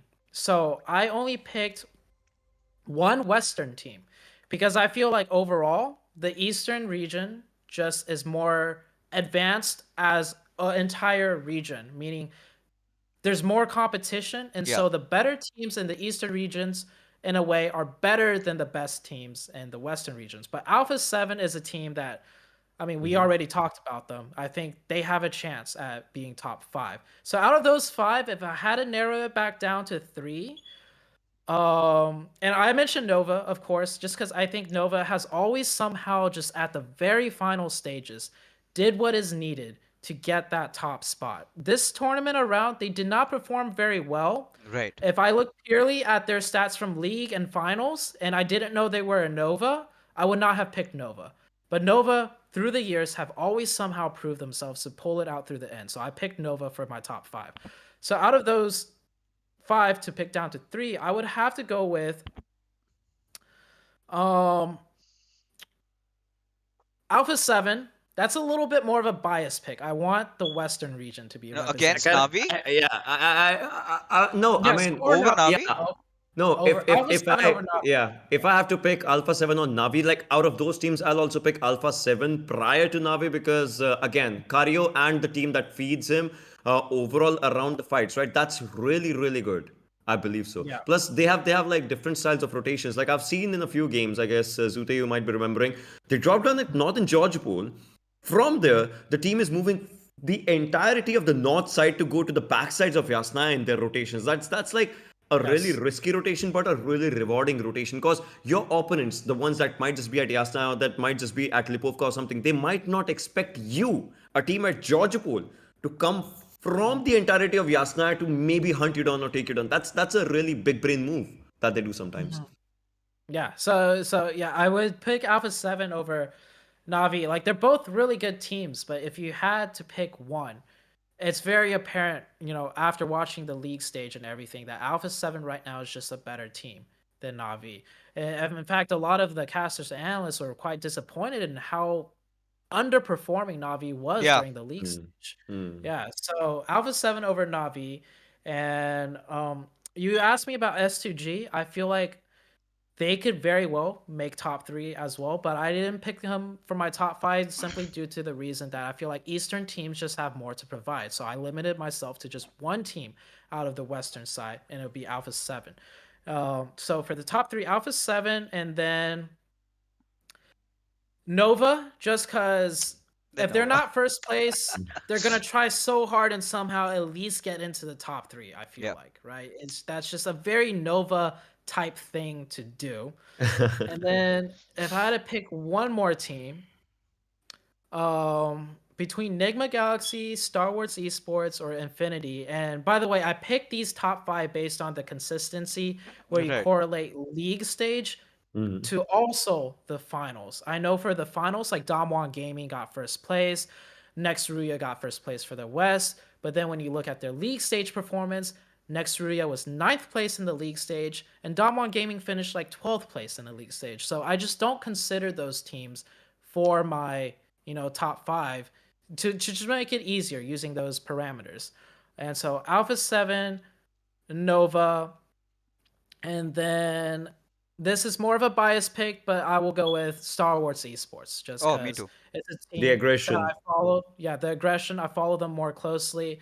But I can also see a world where easily in 18 games, the team Hmm. that just kind of chills a little bit is more rotation focused, that finds Yeah. like those timings. they will come out over the top out of an aggressive team, especially in only 18 games. Like when you play aggressive, you have more chances of failing early because of that Right. aggression. And Yeah. when you have less games to play, one failed game could be, disastrous versus a team that kind of chills a little bit more and is more focused on rotations. They have less chances of making, a mistake, so to say. And in Yeah. 18 games, that could be the difference decider as well. So there's a lot going on with only 18 games. So it's a very Yeah. hard pick. Like I don't think anybody's You know, prediction, like whatever But happens, I it's mean, gonna be surprising. I kind of have to ask you. I mean, right now we've seen East, West, Indian team. We know which teams are going. I want to know one name which you feel might just be dark horse. One dark horse in the final in these 3 days. Like we have seen like in the previous PMGC, right? We knew Zeus was there, but we never thought like Zeus might just get in the top three. And Zeus has been performing really good ever since. Yeah. I mean, except this time when they are not in the competition, but before that they did perform really good. We were thinking that Class Digital might do really good, but it was just the first day. So I want to know about one dark horse team, or maybe one or two dark horse teams that you feel they might just be out there. No one might just be thinking about them, but then they might just be in at a really good spot. Okay, so one would be STE, the Chinese STE, Okay. SZSTE. Yeah. I didn't pick them in my top five just based on their, league stage and finals. They fell short compared to the other Eastern teams. But this is, at the end of the day, a Chinese team coming in from a completely different meta with different skill sets.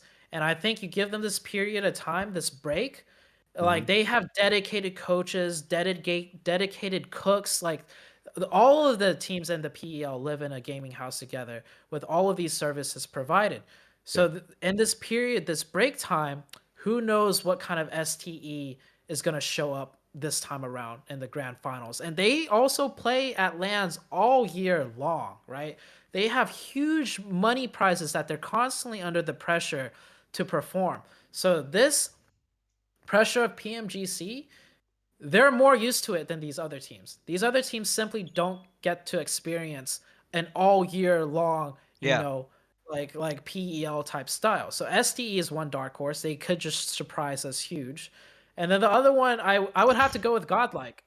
Um, I feel like when I say Godlike could be a dark horse, I'm not saying they could get first place. That is still, I believe, firmly like way out of, like if they get first place, I told my stream this. If Godlike gets first place, I'll get a tattoo of their logo on me. Like no Oh, joke. no Damn, caps. damn. But you know, Hey, hey, All right, where? hey, My question is, where would you want to get the tattoo? I'm thinking like on my upper back, maybe like just their logo right there, and like for two reasons. Number one, I don't think they will get first place, but also number two, if they do, like that story in of itself, yeah, a team out of India Uh-huh. coming into the global to get first, that is a story I would proudly want to have on me to like embody, Nice. like Yeah. so like even if they get first place and I have to get that tattoo, it would be a proud tattoo for me to carry on my body. So either way, it's a win-win because I don't think yeah, they'll win, so I don't have to get a tattoo. But if they do, then damn, that's an amazing story right there. But when I say Godlike as a dark horse, I think if they dark horse their way up there, yeah. for me, it's like a top five finish. That would be freaking like amazing to see. A team out of India that hasn't had the game for a year and Yeah. everything. And I picked them as a dark horse because I feel like there is, if Godlike does what they do best and they don't falter at all, like no pressure hindrance like lowers their ability. If anything, for whatever reason, maybe this pressure makes them play even better, which would be very surprising because a lot of teams always, play a little worse under pressure. Yeah. If all of that lines up, Godlike, I feel like confidently, not They as an thrive. analyst Yeah. standpoint, Yeah. as after watching them play so much, honestly, I feel like they could get top five. So that would be my other like dark horse pick, so to say. Honestly, today during the dry runs, the games were getting pretty heated up, and even I was surprised. The Oh, teams were actually Mhm. starting to play very seriously in comparison to how they were playing on the first day itself. So, yeah, we Yeah. witnessed a lot of changes from Godlikes in how they went around. Of course, we're not going to discuss and stream regarding the same, but 6-8 Zute, I must say. I think has Mhm. been one of the most surprising teams because considering how they were playing during the league stages, during the finals, they've completely changed their game, man. Especially in terms of how they rotate, in terms of how they were fighting, and one other thing that we really noticed was the zones. They were absolutely, bamboozling us. You barely get to see any Los Leones circles. We had circles. Directly, going into the center lines of Los Leones inside the Oh city. wow. You get to see those urban circles, those grenade fights, a lot of that happening. And 6-8, man, they've been pretty impressive. But again, along with that, Alpha 7 Navi, I'm kind of confused because Navi, they've started to play their A game. They're doing really well. But I completely agree with you what you just said about Godlike. I mean, they've got a storyline behind them, quite controversial one at that, because Yeah. something like, you Right. talk about, let's say, Diamond Gaming, right? They were the ones who did not get the slot, but who knew they would be our PMGC champions? So, I mean, Yeah. in a parallel world, I think that might be a possibility, but I also believe, the first day is going to be so important for all these teams. Now, this is one of my predictions that I have made. Now, I kind of somewhere still feel Godlike can be in the top five, considering if they have a really good first day. I think if they do have that, I think I'm starting to project them at a possible top three. But yeah, a lot of the teams are deadly, and it's so difficult to decide. But I mean, MVP, man, MVP. Who do you think is going to be I that feel one like I player? know the answer. I feel like I know the answer already, Uh, Zute, from yeah. Zute's side. I mean, I do Uh, not know.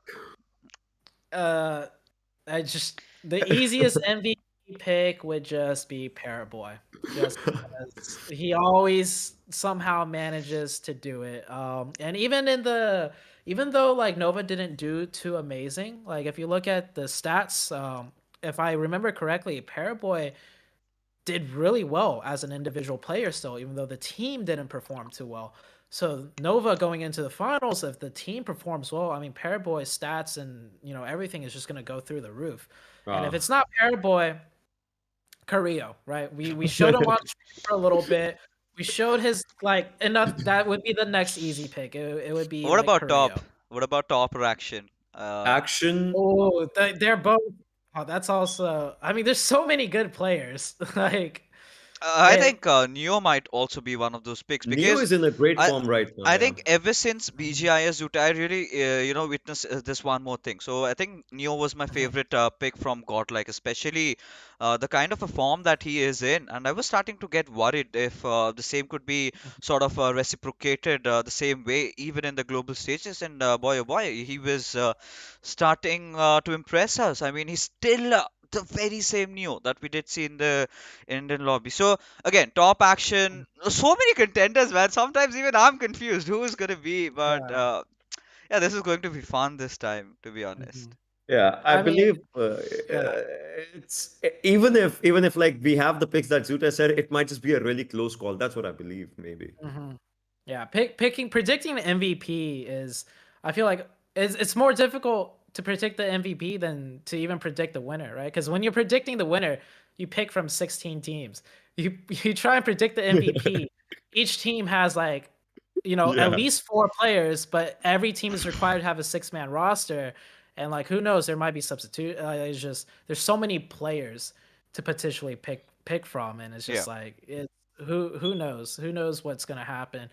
yeah. And the craziest thing is PMGC is starting in less than like 24 hours, less than 24 24 yeah, hours. hours? less Yeah, than 24 Less hours. than Yeah. 24 hours, yeah. I mean, in that thing, I guess, fixes. I guess we're done with our questions. I believe let's take a few audience's questions, right? yeah. Let's wait for a while. Let's wait for a while, guys. Now it's your time, and well, obviously, my chat slowly is like this Zute OP. It's just going on. So, guys, let's just keep that rolling as well. And with that, let's go with the question. So.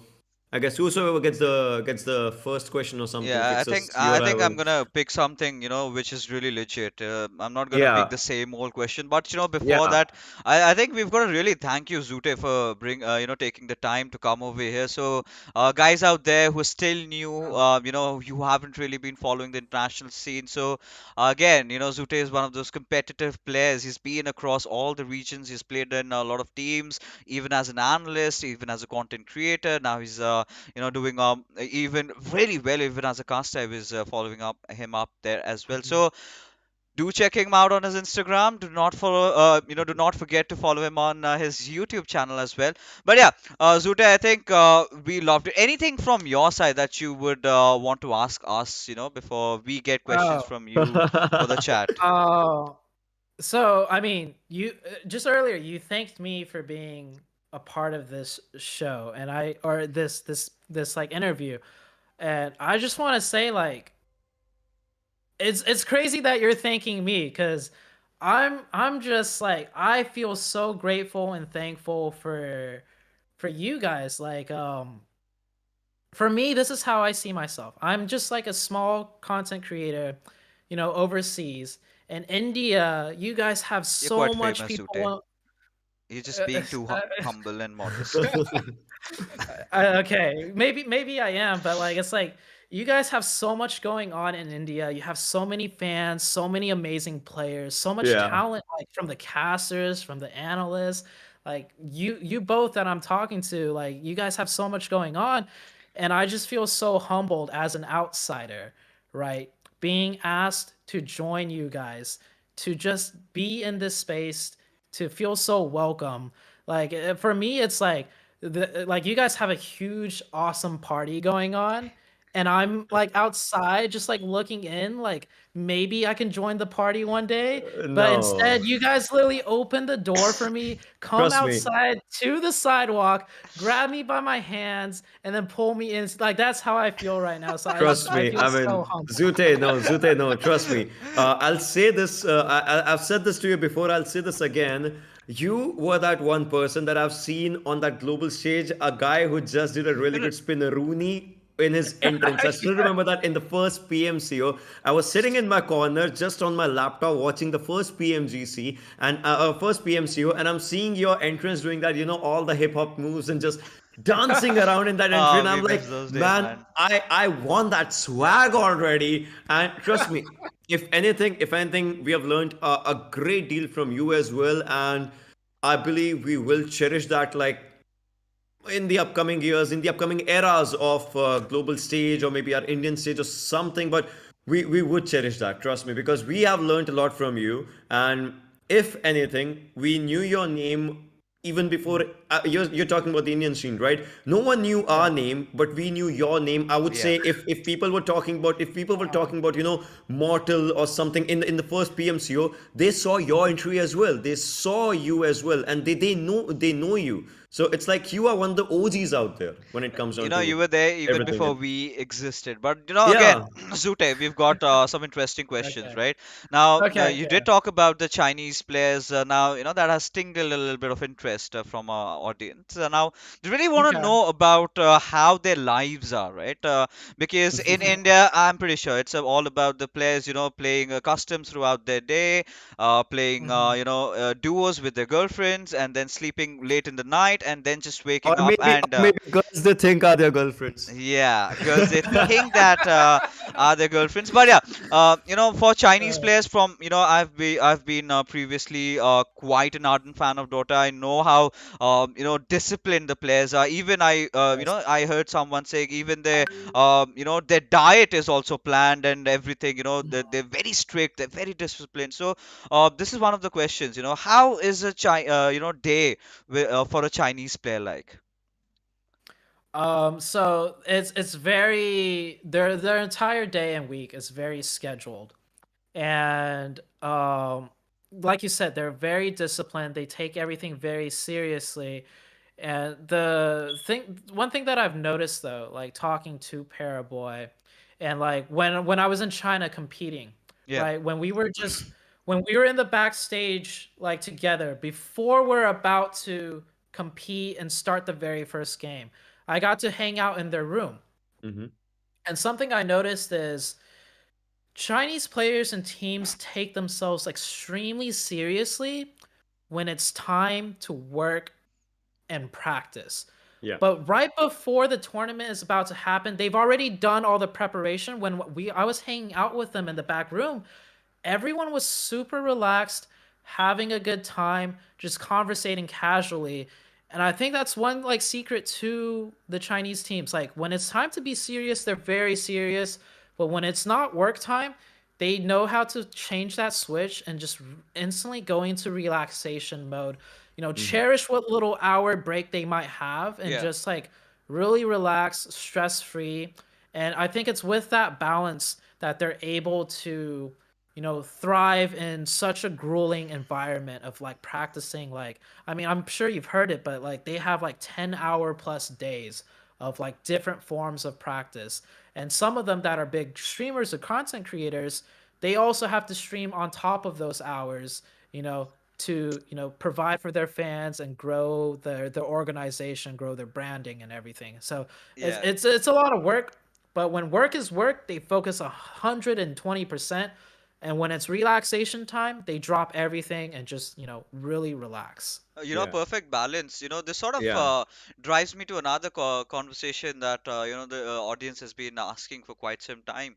Uh, Hmm. you talked about streaming, right? A few of the players do have to stream their games. Now, I'm sort of an Hmm. advocate, thinking of the fact that esports players should not stream their games because it sort of reveals a lot out of their That, strategy, yeah. especially when they're playing their competitive scrimmages, right? The Hmm. customs that we call it in Yes. India over here. So I really believe that Hmm. should not be streamed because then what happens is the conversation, the communication that you make with your players gives a lot out of how you tend to react, right? How you tend to react while you're in the actual game. And I Hmm. think that has been, the case of downfall for a lot of teams. So what's your take on that? Should professional esports athletes really get into, streaming at least streaming their competitive games? So early on in esports, I think it's completely fine. Like when I was doing esports, I streamed all of my games, I streamed all of our comms, and my belief, and of course that question came about. People would ask me, "Aren't you worried teams would learn your strategy? Yeah. Aren't you worried that they'll learn from you guys and do better?" And my answer was always was if I'm doing really good at this level, and for whatever reason, because I'm streaming my games, you get to this level above me, well, that just means I have someone to go against to get even better, and it's just like a constant process of improving on top of each other. Mm-hmm. And I think early on in esports, that's a very healthy mindset and thing to have. But once you get to later on, more developed stages of esports, um, streaming your game, especially if you're a top team, it does pose some risks. But I think Yeah. if you were to stream games with all your communications muted, I think that's fine. Yeah, makes sense. Yeah. Uh, Yeah. yeah, players and other teams' opponents will be able to see your POV, and they'll have a more detailed look at how your team rotates, a more Yeah. detailed look at how you position when you do a fight. But honestly, all of that can easily be learned from watching a top-down VOD review too, right? Yeah. Which Yeah. is plentiful. So in that case, it's you may as well stream for your fans and stuff. Just mute your comms because I think the comms are the most key parts and the most revealing parts Right. Definitely. of a team strategy. So just mute your comms, and you should, even as a top team, in my opinion, it'll be perfectly be okay. And as Yeah. the scene evolves even more, there's just going to be so much footage out there to begin with for teams to just if they wanted to study you, they have so much footage to study from that it's Yeah. don't even worry about it. Just stream, build your viewer base, build your fans, and it's at the end of the day, esports, it's entertainment, right? And one aspect of that entertainment is people want to get to know you as a player. They Right. want to see you as a Yes. player. And Yes. so it's another aspect to provide for everyone. Mm. And also content makes more money than playing competitive, just simply put. Like That is correct. That is I somehow was correct. That just obviously, waiting for yeah. that to be I was, said. yeah. actually, it was like it was here. It just came out of and You Yeah, know, yeah, yeah. Well, one well really explained, well famous, explained, well explained, well explained. Yeah. one really famous competitive player said, "Trophy doesn't pay my bills." So yeah. All Mm-hmm. right. I have two, three really fun questions, not related to the Okay. game or something, but which is your Okay. favorite dish to eat in, if we talk about Indian dishes? Like, have you ever tried Oh, Indian dishes, yes. or which is like your favorite dish to eat? It would be sorry if I pronounce it wrong, but biryani? Biryani. Oh, Oh, damn! Yeah. Pixus loves it. Pixus loves it. You have no Yeah. idea. Pixus loves it. That's nice. And do you know something in Hindi? Like, can you speak Hindi or like Uh any word or any line or anything? Otherwise, they're saying teach him. so no, I have been taught some words through my Uh huh. streams, Uh but huh. I've forgotten them. So All right. No. yeah. So I'll tell you. You have to say, Mhm. Godel PMGC jeet jayegi. Okay. Godel PMGC Jeet, GDEC Jeet, Jeet jeet jayegi.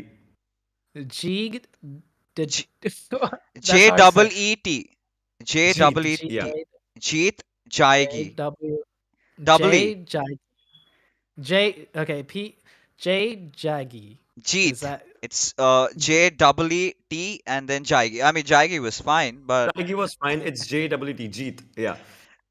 wait, Godel. just say it one more Yeah. time. Godel PMGC jeet jayegi. Jeed Jeed Jaggy. Okay, So God L guys, yeah. uh, PMGC Jeed Jaggy. So guys, here you heard it first. Zute What does has that confirmed mean? that Godel will win PMGC. No other team stands any chance. So here you heard it first. all you highlight channels out there. Godel has confirmed, he's the one who just said it in Hindi. So, again, so getting back to the topic in hand, a Yeah. few of our audiences were really interested. They were excited with what you said about, Alpha 7. So, uh, Yeah. Mhm.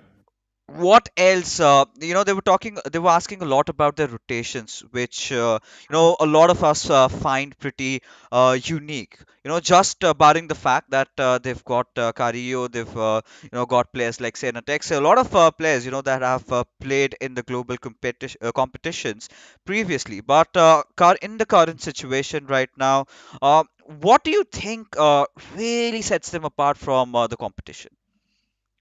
So Alpha 7 it would be it would be their rotations. So they are more of an edge team. They and there's a lot of really strong teams that's going to play PMGC that are edge teams. Yeah. But for Alpha 7, obviously they're one of the stronger ones just like with the way they could take fights, and being an edge team you have to be able to take fights. That's the whole reason you want to be an edge team, because you know you're not going to get the circle, you know you're going to run into teams. And I guess I'll just elaborate a little bit here on why edging is so strong and consistent. So if you want to think about the circles, right? They shift very randomly, like hard Right. shift here, hard shift Yes. there, whatever. And so if you put yourself in the middle of the zone, like circle 3, and you get a hard shift to the north or hard shift to the east, whatever the case might be, all of a sudden you have teams to your left or a team to your right or a team to your south or a team to your north that you have to go around or you have to take into consideration and etc.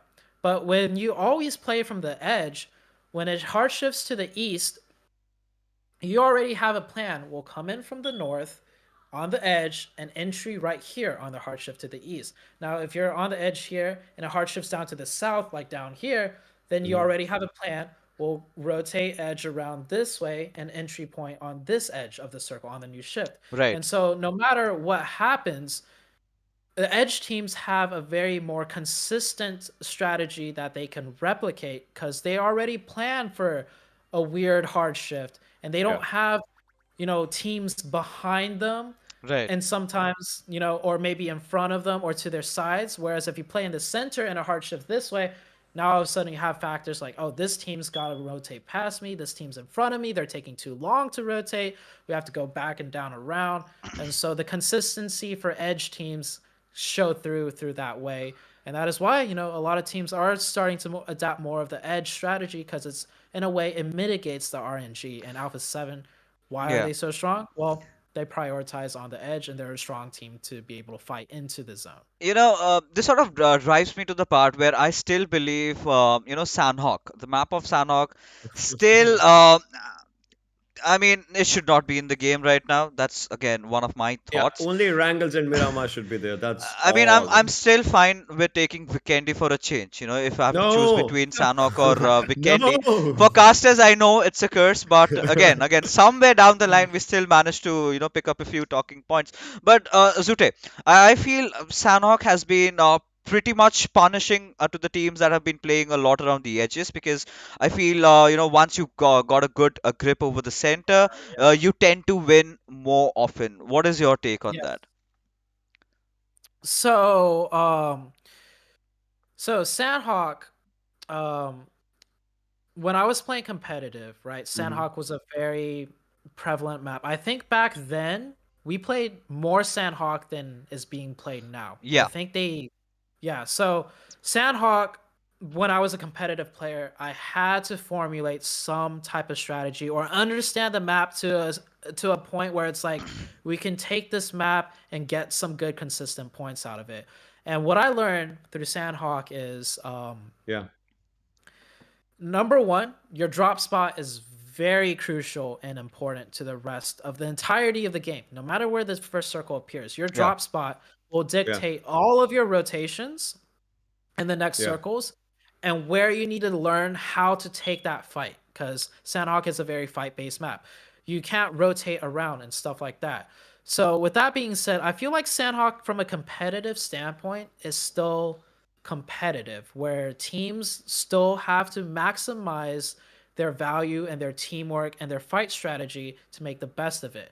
Now, for 16 teams, though, on Sandhawk, I feel like some teams are just forced to pick drop spots that I don't feel like have a good chance at success overall. Yeah. Like if you were to calculate all of the team's success from different drop spots and Hmm. calculate a formula out with a percentage, it will be very evident that this certain drop spot is just never going to do as well over the course of 1,000 games as compared to this drop spot. Whereas on Erangel Miramar, that percentage is much more mitigated, which is why people like Erangel Miramar more. It's more Yeah. of a competitive map. But yeah, Sandhawk for 16 teams, just too difficult for every team to get a good chance at it. And so that's when the med strats come in too, which I Yeah. personally I don't like. I Nigma don't like. Galaxy. Nigma Yeah. Galaxy is gonna just I don't yeah. like the med strat, but as far as the competitive teams, hey, do what you got to do. Yeah. Take advantage of what it is to get your Yeah. points. Yeah, Yeah. I mean, yeah, that's correct. And I have a really good question, which I guess we all can just get onto this one. Someone has asked me, and that is your take on the academy lineups. Every team just trying to get a secondary lineup for themselves, which they are nurturing, which they are just polishing their skills. I mean, we have seen that a lot happening in the Chinese ecosystem, the academy lineups that they have young bloods and all those Yes. things. So I want to know, it's how successful can it be in the global stage? Because again, there are a few teams that just have only one main lineup. But let's take your views on the academy lineup. I think if an organization has the infrastructure or the structure to do an academy lineup and nurture and develop it correctly, it is very, very like advantageous to have an academy lineup. If you just look at other esports, right, that Hmm. have been developed over time, and you look at their academy stuff, I know I'm not too familiar with League of Legends, but I have heard C9's academy system out of North America is like one of the best academy systems ever. They have found players that, just started from nothing because they have really good scouts. They can really see what players have potential, and then they have a really good coach or infrastructure within the academy. And C9's an organization that has managed to make academy players into star top tier global level competitors. Now, of Yeah. course, that's if you have a good academy system. But even if you don't, like it gives you the benefit of Yeah. picking potential players, locking them into your organization. and Mm-hmm. then just easily transitioning them up to the main lineup if you see a potential fit. So academy is definitely advantageous if an organization has the resources to do it. Yeah, I mean, absolutely. And we've got a few players like that. One of them being Yeah. S Power. I think you're gonna see him in the Oh, next two to I three actually have years. heard of him. Yeah. So Oh, he's he's this brilliant. He's really brilliant. young Yeah. kid who's got some Mhm. really nice firepower. But that's again for the future. If he again maintains being disciplined, because with esports comes discipline. That is something that has been Yeah. not there a Yeah. lot, but it's slowly developing. But man, Zute, thank you so much for taking the time and coming over here, sharing your views. I think our audience really loved the kind of conversation that we're having, because there were a lot of things that we really did not know about the scene outside, and we got to know the Mhm. teams, the mentality. But I think you're going to be pretty much watching the GC, and we're going to Yes. have you more often then for the discussion over here over what happened. Oh, yeah, I'm 100% down to have further discussions. This is the first time for me to actually conversate with like, people outside of North America. Uh-huh. I think all of my conversations have been with other North American casters and analysts, and this is like a really in-depth discussion that, I think I'm gonna say it, but I feel like India is very passionate about the game, and Yeah.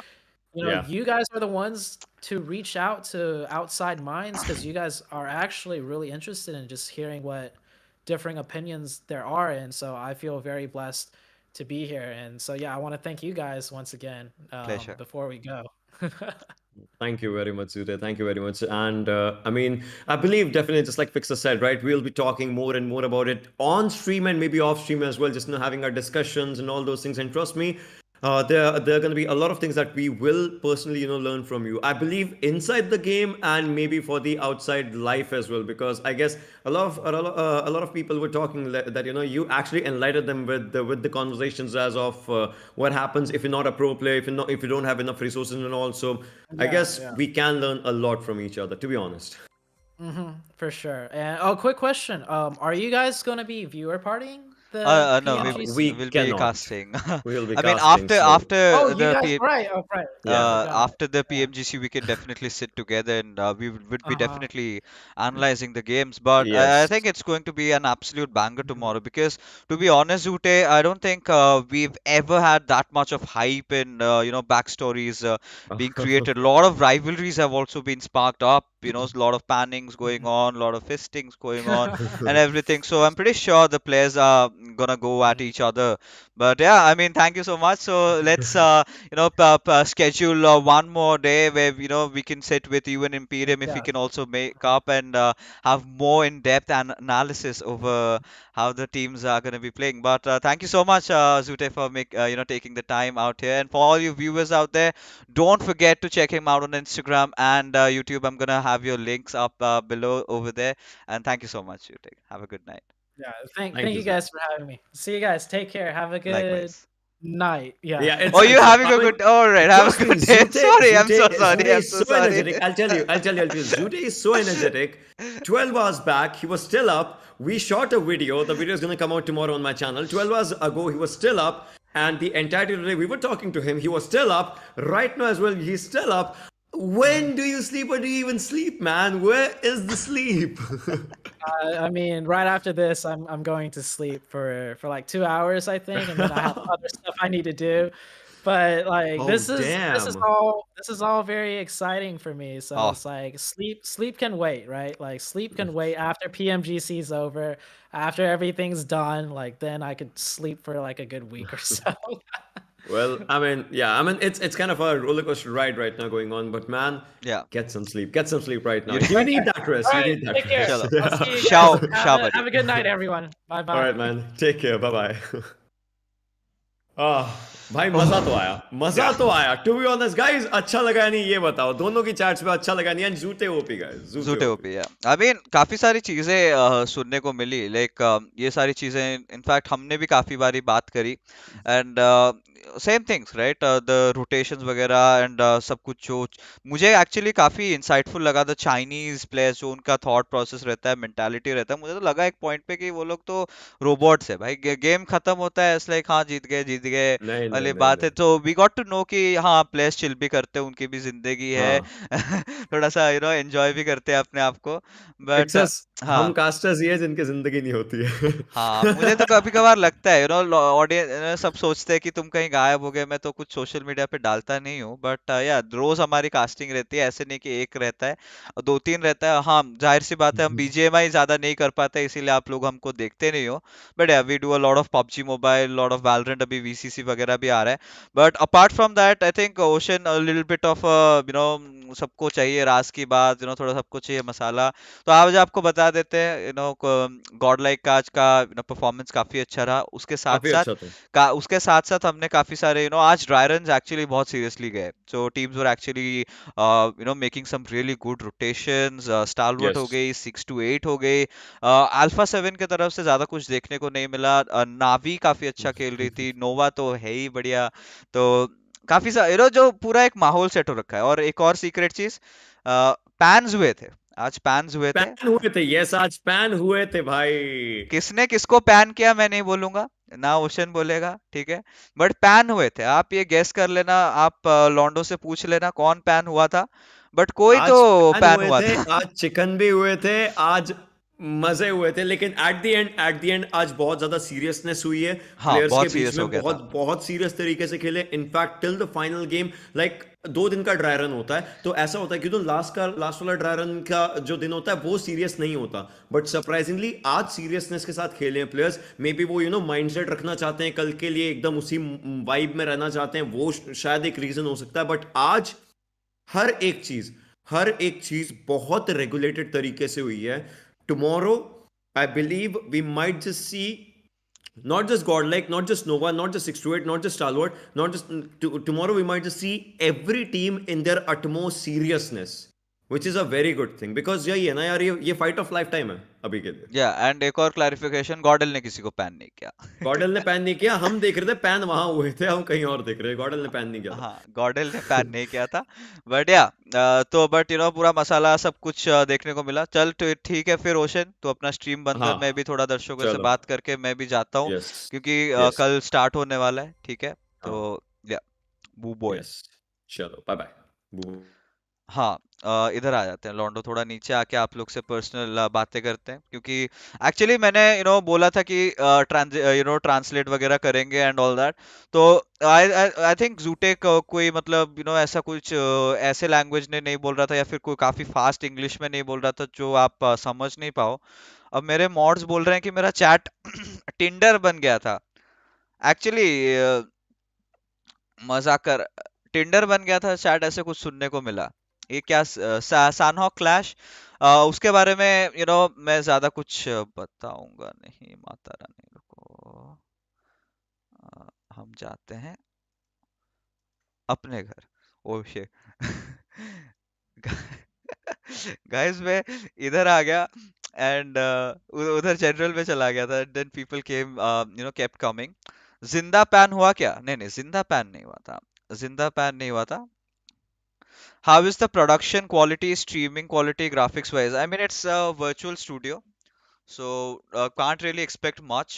अगर LAN होता तो हो जाता। And सैनॉक के बारे में again कुछ नहीं बता सकते, ठीक है, बिकॉज काफी सारी चीजें हुई हैं। कलेशी भाई मतलब देखो, इतने सारे चीजें हुई है ना गाइज, इतने सारे चीजें हुई हैं कि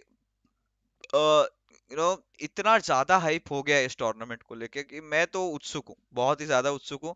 एक और क्लैरिफिकेशन, कल मैं कास्टिंग नहीं करूंगा, मैं परसों और उसके बाद वाले दिन कास्ट करने वाला हूँ। कल मैं रहूंगा आपके लिए, I will be more on the analytical side, ठीक है। Whoever winning next 3 days are madness. Excited AF. Thank you so much, Laughing Sailor. Yeah, it's going to be really exciting. I think कल का दिन especially बहुत ही ज्यादा exciting होगा। And एक चीज हमने आज सुबह भी मेजी के साथ डिस्कस की थी। आज थोड़ा सा गॉड लाइक ने भी अपने प्ले स्टाइल चेंजेस किए हैं, राइट? प्ले स्टाइल में चेंजेस, कुछ कुछ चीजों पे रोटेशन किए हैं। एक जगह तो मैंने देखा था कि हमारी पीएमजीसी की ड्राई रन की लिंक स्ट्रीम हो रही है। मतलब ड्राई रन में पता है हम लोग बहुत कलेशी चीजें करते हैं, इतनी सारी कंट्रोवर्शियल बातें होती है उस चीज में कि ऐसे लीक हो जाना it's not a good thing, right?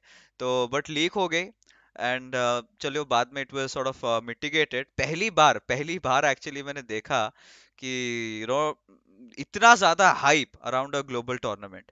तो यार कुछ तो बताओ। देखो, मसाला देना किसको अच्छा नहीं लगता, बट अगेन मैं एक भारतीय हूँ।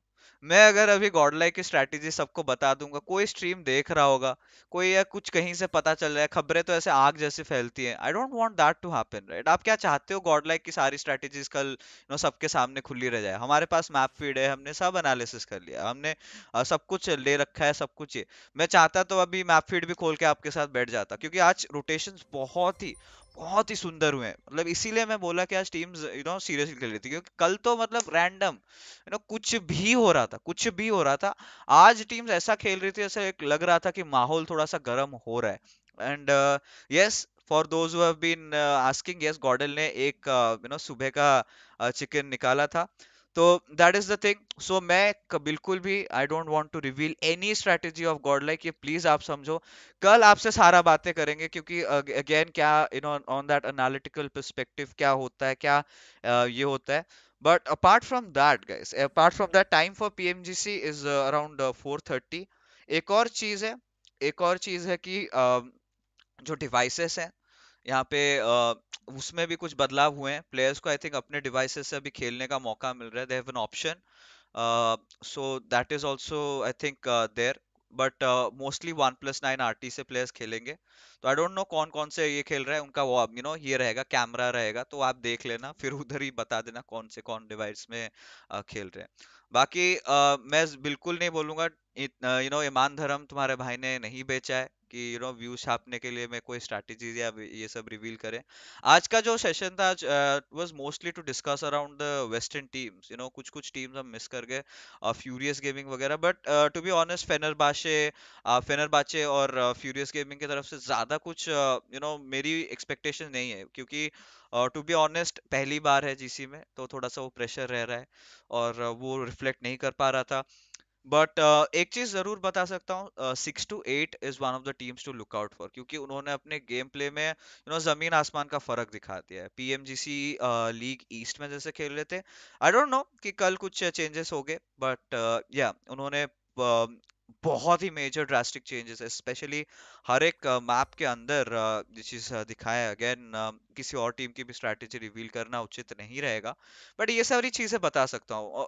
गॉर्डल के तरफ से भी काफी अलग अलग दाव पेच देखने को मिले, कुछ पुराने चीजें, कुछ नई चीजें। खेलने की जो प्ले स्टाइल रहती है, वो भी चीजें कुछ थी। बहुत ही सुंदर तरीके से खेल रहे थे। सोमराज नहीं खेल रहा था, नहीं, सोमराज नहीं खेल रहा था। सो व्हाट अबाउट गॉडल लाइक के पबजी अकाउंट्स? उनको मिल चुके हैं guys, उनको अपने रिस्पेक्टिव अकाउंट्स मिल चुके हैं। वो अपने अपने जो भी यूनिफॉर्म्स हैं वो कल से आपको दिखेंगे पहनते हुए। Bro, yesterday you said about a different roadmap for PUBG New State, and today tournament has been released, but for Korea. So, New State धीरे धीरे अपने tournament custom rooms वगैरह वो सब ला रही है। धीरे धीरे वो अपना भी रोड मैप क्रिएट करेंगे। एंड मैं आप सभी से विनती करूंगा कि जो एस्पायरिंग competitive प्लेयर्स हो, आप न्यू स्टेट भी एज अ करियर ऑप्शन ले सकते हो, क्योंकि न्यू स्टेट पे सभी फ्रॉम द स्क्रैच, यहाँ पे कोई राजा नहीं बैठा, कोई पुराना प्लेयर नहीं बैठा, क्या पता आप ही हो जाओ वो top team. So that is definitely there. कल कब मैच स्टार्ट है गाइस? 4:30 को स्टार्ट होने वाला है, 4:30 को इवेंट स्टार्ट होगा। मैच शुरू होते होते ले लो 4:45, 5 तो बन ही जाएगा। सो खत्म होते होते 9 कुछ बज जाएंगे, 9 9:30 बज जाएंगे। एंड यूनिफॉर्म इसीलिए मैं कह रहा हूँ क्योंकि this is to avoid teaming up, right? This is one of those things that we have seen teams के साथ होता है, टीम अप्स काफी ज्यादा होते हैं, तो या स्किल्स मिली क्या उन लोग को? या तुमको सारे स्किन्स मिल जाते हैं, जो अकाउंट्स मिलते हैं ना उनको अनलॉक्ड अकाउंट कहते हैं, तो उसमें आपका सब कुछ रहता है, सब कुछ जो जैसा आप चूज करो। बट आई थिंक मुझे इतना पता है, एक सर्टेन आउटफिट पहनना पड़ेगा, सर्टेन गन्स यूज करेंगे ताकि सबके लिए बराबरी का चीज हो, राइट? ऑनलाइन है या LAN? It's online. Watch party कौन कौन करेगा भाई? देखो, मैं तो चाहूंगा आप लोग को हम PMG PUBG mobile e sports channel पे आओ, क्योंकि हमारा जो स्ट्रीम रहेगा वो थोड़ा सा आगे रहेगा, वॉच पार्टीज आई गेस थोड़ी बहुत डिलेस पे रहेंगी। अगर आपको और ज्यादा इंट्रिंसिक पैनल चाहिए, हस्तर का लोको स्ट्रीम में जरूर रेकमेंड करूंगा, बिकॉज कल वहां पे एक जबरदस्त पैनल बैठने वाली है। तो कास्टिंग के अलावा वहां पे उनके बीच में डिस्कशंस होंगे। सो काफी अच्छे अच्छे लोग आ रहे हैं वहां पे, काफी बड़े बड़े लोग आ रहे हैं। तो आप हस्तर के लोको स्ट्रीम पे भी जरूर देख सकते हो, बट यार PUBG mobile e sports stream पे रहना, दूसरे टैब पे आप लोग को खोल देना। काफी इंटरेस्टिंग डिस्कशन होगा। नहीं, सोमराज ने नहीं खेला गाइस। आज रात इतनी नींद नहीं आएगी यार, किसी को नहीं आएगी, बट हमको तो सोना पड़ेगा। Thank you so much Pankaj भाई, love you all. Team up in PMGC, so team up in the sense, इसको अवॉइड करने के लिए मैंने बोला all you highlight channels please, कुछ कंट्रोवर्शियल चीजें ना से मसाला मत निकाल देना।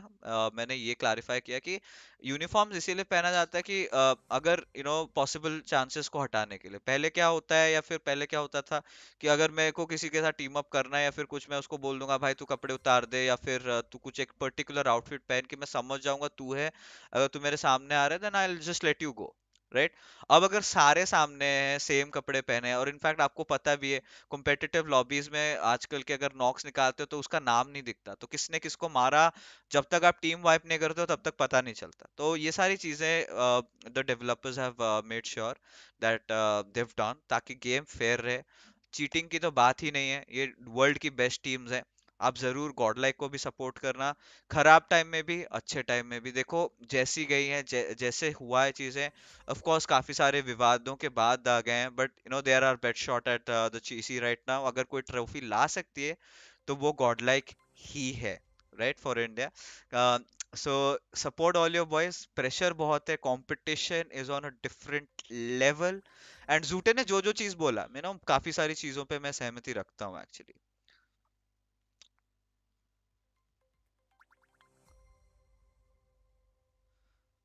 What happened in today's dry run? बहुत सारे कलेश हुआ है, बहुत सारे कलेश हुए हैं।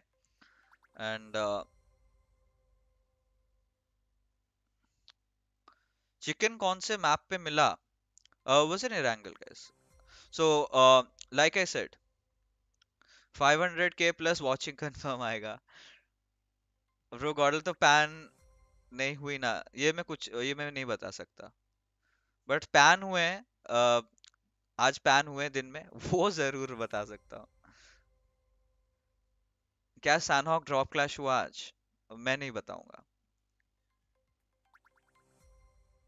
वॉचिंग कितना आएगा अकॉर्डिंग टू यू? काफी लोग एक्चुअली आफ्टर द बैन छोड़ के चले गए, राइट? मानो ना मानो, सबकी वॉचिंग हिट हुई है हर जगह पे। अगर ये तुम बोलते वर्ल्ड लीग के टाइम से अगर पबजी मोबाइल बैन नहीं होता, मैं आराम से बोल देता मतलब 500k प्लस वॉचिंग। बट अभी थोड़ा सा रियलिस्टिक होना चाहता हूँ, क्योंकि काफी सारे स्ट्रीमर्स के तरफ से भी शायद वॉच पार्टीज हम लोग को देखने को मिलेंगे। काफी जैसे हस्तर अपने पैनल वहां पे बिठाएंगे, तो काफी सारी वॉचिंग यहाँ पे डिवाइडेड रहेगी। So my best shot is like around 200k plus. अगर गॉडलाइक काफी अच्छा खेल लेती है तो 300 400k प्लस चले जाएगा। जी गॉड परफॉर्मेंस टुडे, आज जी गॉड ने कुछ ऐसा कर दिया जिससे हमारी छाती मुंह पे आ गई, ऐसे मेरे हाथ पे आ गई, मतलब भाई ये कैसे कर दिया? ठीक है, ये तुम जीगॉड से ही पूछना ये कैसे करता है। कुछ डीबीएस वेक्टर के साथ उसने कुछ बहुत ही मतलब इनह्यूमन कर दिया है। मतलब अगर आप ये स्ट्रीम पे देखते ना आप बौखला जाते।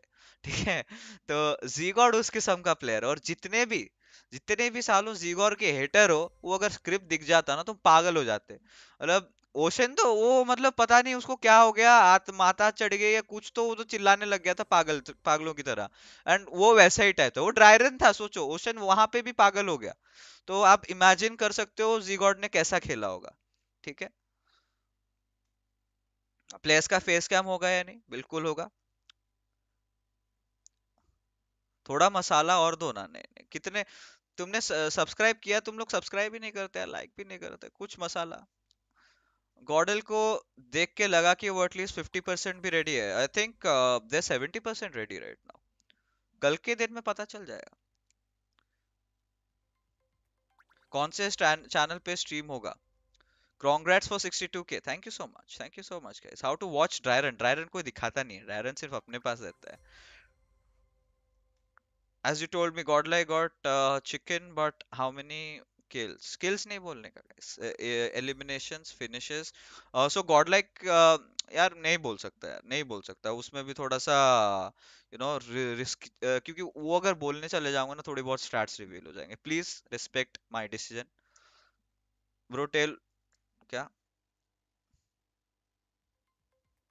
Bro tell ocean to change his mic. Tension मत लो गाइस, इस बार स्टूडियो से कर रहे हैं, कोई दिक्कत नहीं होगी। रेड जूटे करेंगे, रेड जाने से पहले विल डेफिनेटली रेड जूटे and then will go off. Johnny form में आया क्या? He is playing his natural game यार। Did Godl gets accounts? या ऑफ कोर्स दे गॉट। यार कुछ अच्छे क्वेश्चंस पूछ लो जाने से पहले। तुम लोग वही मतलब सड़ी गली सी क्वेश्चन पूछ रहे हो यार, मतलब थोड़ा मतलब ऐसे दिल को छूने वाले क्वेश्चंस नहीं पूछते। फिक्सिस भाई इतना सस्पेंस क्यों, सोना है हमें। भाई मैं कुछ सस्पेंस नहीं यार, मैं अगर सब कुछ बकने लग जाऊंगा ना तो भाई सेंस नहीं बनेगा। PMGC is like Kaurav versus Pandav, ऐसा कुछ नहीं।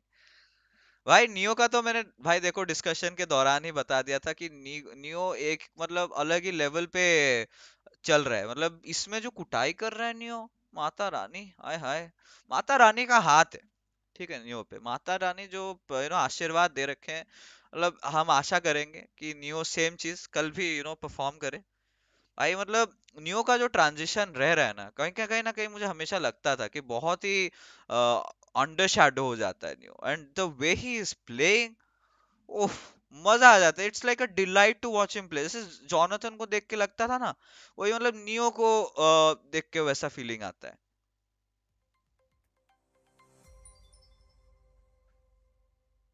जीगोट ने आज एक प्ले निकाला, मैं मतलब पागल हो गया मैं पूरा।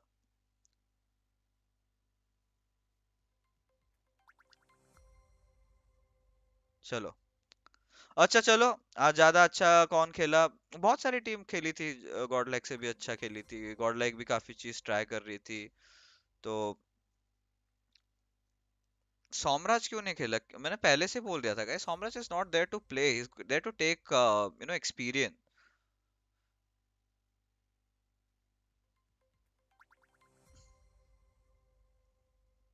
चलो, मुझे खाना है। मैं कल खा रहा था स्ट्रीम पे, लॉन्डो ने मुझे गालियां भर दी कमेंट सेक्शन पे।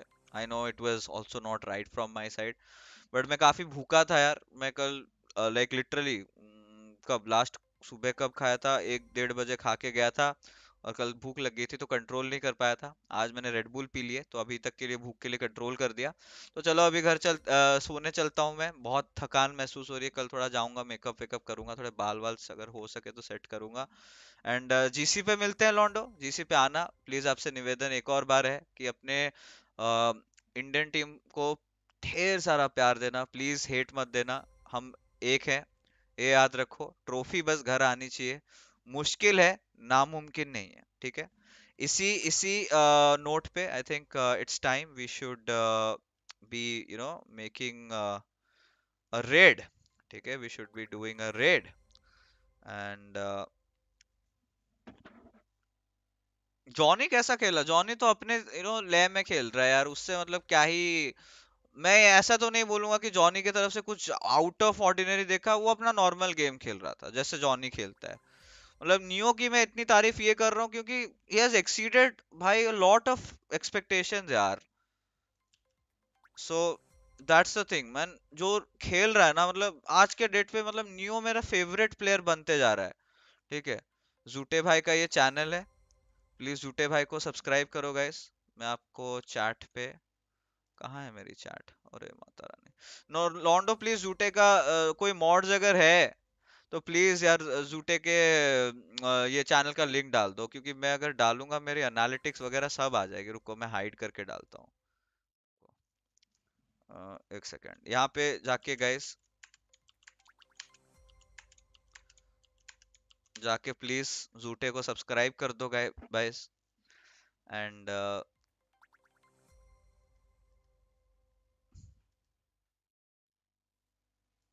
ठीक है, जूटे भाई को सब्सक्राइब कर दो। वो आए आज हमारे साथ। मॉर्टल वॉच पार्टी, यस रहेगा, तो मॉर्टल के साथ भी देख सकते हो। आई थिंक थोड़ा सा उनको डिले रहेगा फ्रॉम द रियल स्ट्रीम, मुझे इतना पता है।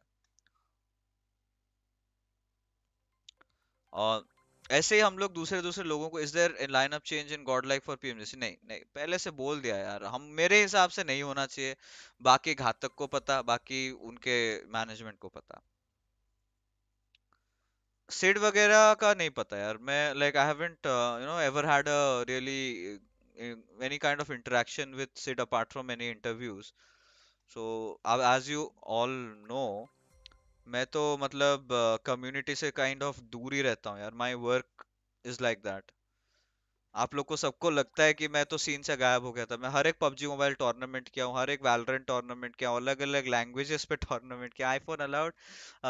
या या आई थिंक अगर टीम्स के साथ कुछ कुछ चीजें हुई हैं, आई थिंक कल ही पता चलेगा, कल ही पता चलेगा कि आईफोन अलाउड है या नहीं। Fixes bro, is there any lineup change in God? बोल दिया यार, गॉड लाइक का डिटेल्स दे, तेरे 100 के करवाता हूँ। ऐसे नहीं जाना है भाई, ईमान धर्म बेच के नहीं। आज कौन अच्छा खेला? सारी टीम्स अच्छी खेली। चलो गाइस,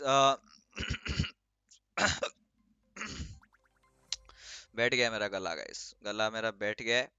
ठीक है, हालात खराब है, जा रहा हूँ अभी सोने। ठीक है, आंख में देखो ये डार्क सर्कल्स भी आ गए हैं। ठीक है, इतना एक्साइटमेंट बढ़ा हो गया भाई चिन्मय भाई, मैं क्या एक्साइटमेंट, तुम ही एक्साइटमेंट सब बढ़ा चुके हो। मैं तो, मेरे लिए तो एक और टूर्नामेंट ही है, ठीक है। मेरे लिए तो एक और टूर्नामेंट है जो मैं कर रहा हूँ। एक्साइटेड मतलब एक्साइटमेंट कम्युनिटी लाती है, और रहे क्यों ना यार, आग रहनी चाहिए, लौंडे रहने चाहिए। You still play Genshin? या आई डू, बट आजकल मैं थोड़ा यूनाइट खेल रहा हूँ ज्यादा, पोकेमोन यूनाइट। सुपर पीपल भी काफी ज्यादा खेल रहा हूँ। अकाउंट्स का मीन ग्लेशियर मिल रहा है क्या? I don't know glacier, I don't think मुझे किसी ने किसी को चलाते हुए देखा। कुछ टीम्स यूज कर रही थी, कुछ प्लेयर्स ने अपने ग्लेशियर्स अपडेट नहीं किए थे। देखो मेरे पास आज कौन भाई कुछ, चलो ठीक है ठीक है ठीक है गाइस, हो गया हो गया हो गया। आज के लिए बस इतना ही गाइस, ठीक है। आज के लिए इतना ही, धन्यवाद आप सभी को स्ट्रीम पे आने का। कल आई डोंट नो सुबह करूंगा या नहीं, अगर जल्दी उठता हूँ तो थोड़ा सा स्ट्रीम में कर लूंगा छोटा सा। नहीं तो मुझे लग रहा है थोड़ा सा ना, ये बाल बहुत लहराते हुए लग रहे हैं, और मतलब ऐसे थोड़ा सा स्मार्ट बन के डेस्क पे जाऊंगा। ठीक है ना? तो चलो कल मिलते हैं आपसे, अभी खाना खाने जा रहा हूँ। बाय बाय, टेक केयर, अलविदा। और कल जय हिंद दिखना चाहिए, नेगेटिविटी नहीं चाहिए। आई नो कुछ कुछ पिकाचू जाएंगे, बट आप फिर भी रुकना मत। Good should overdo evil. On that note, love you all, thank you so much mods संभालने के लिए। टिंडर बना दिया था, एंजॉय करो तुम टिंडर को। हमारी जिंदगी तो सूखी जा रही है, बट तुम्हारी जिंदगी में कुछ हरियाली आए, हम यही विनती करेंगे। चलो, good night, tata bye bye, जय हिंद।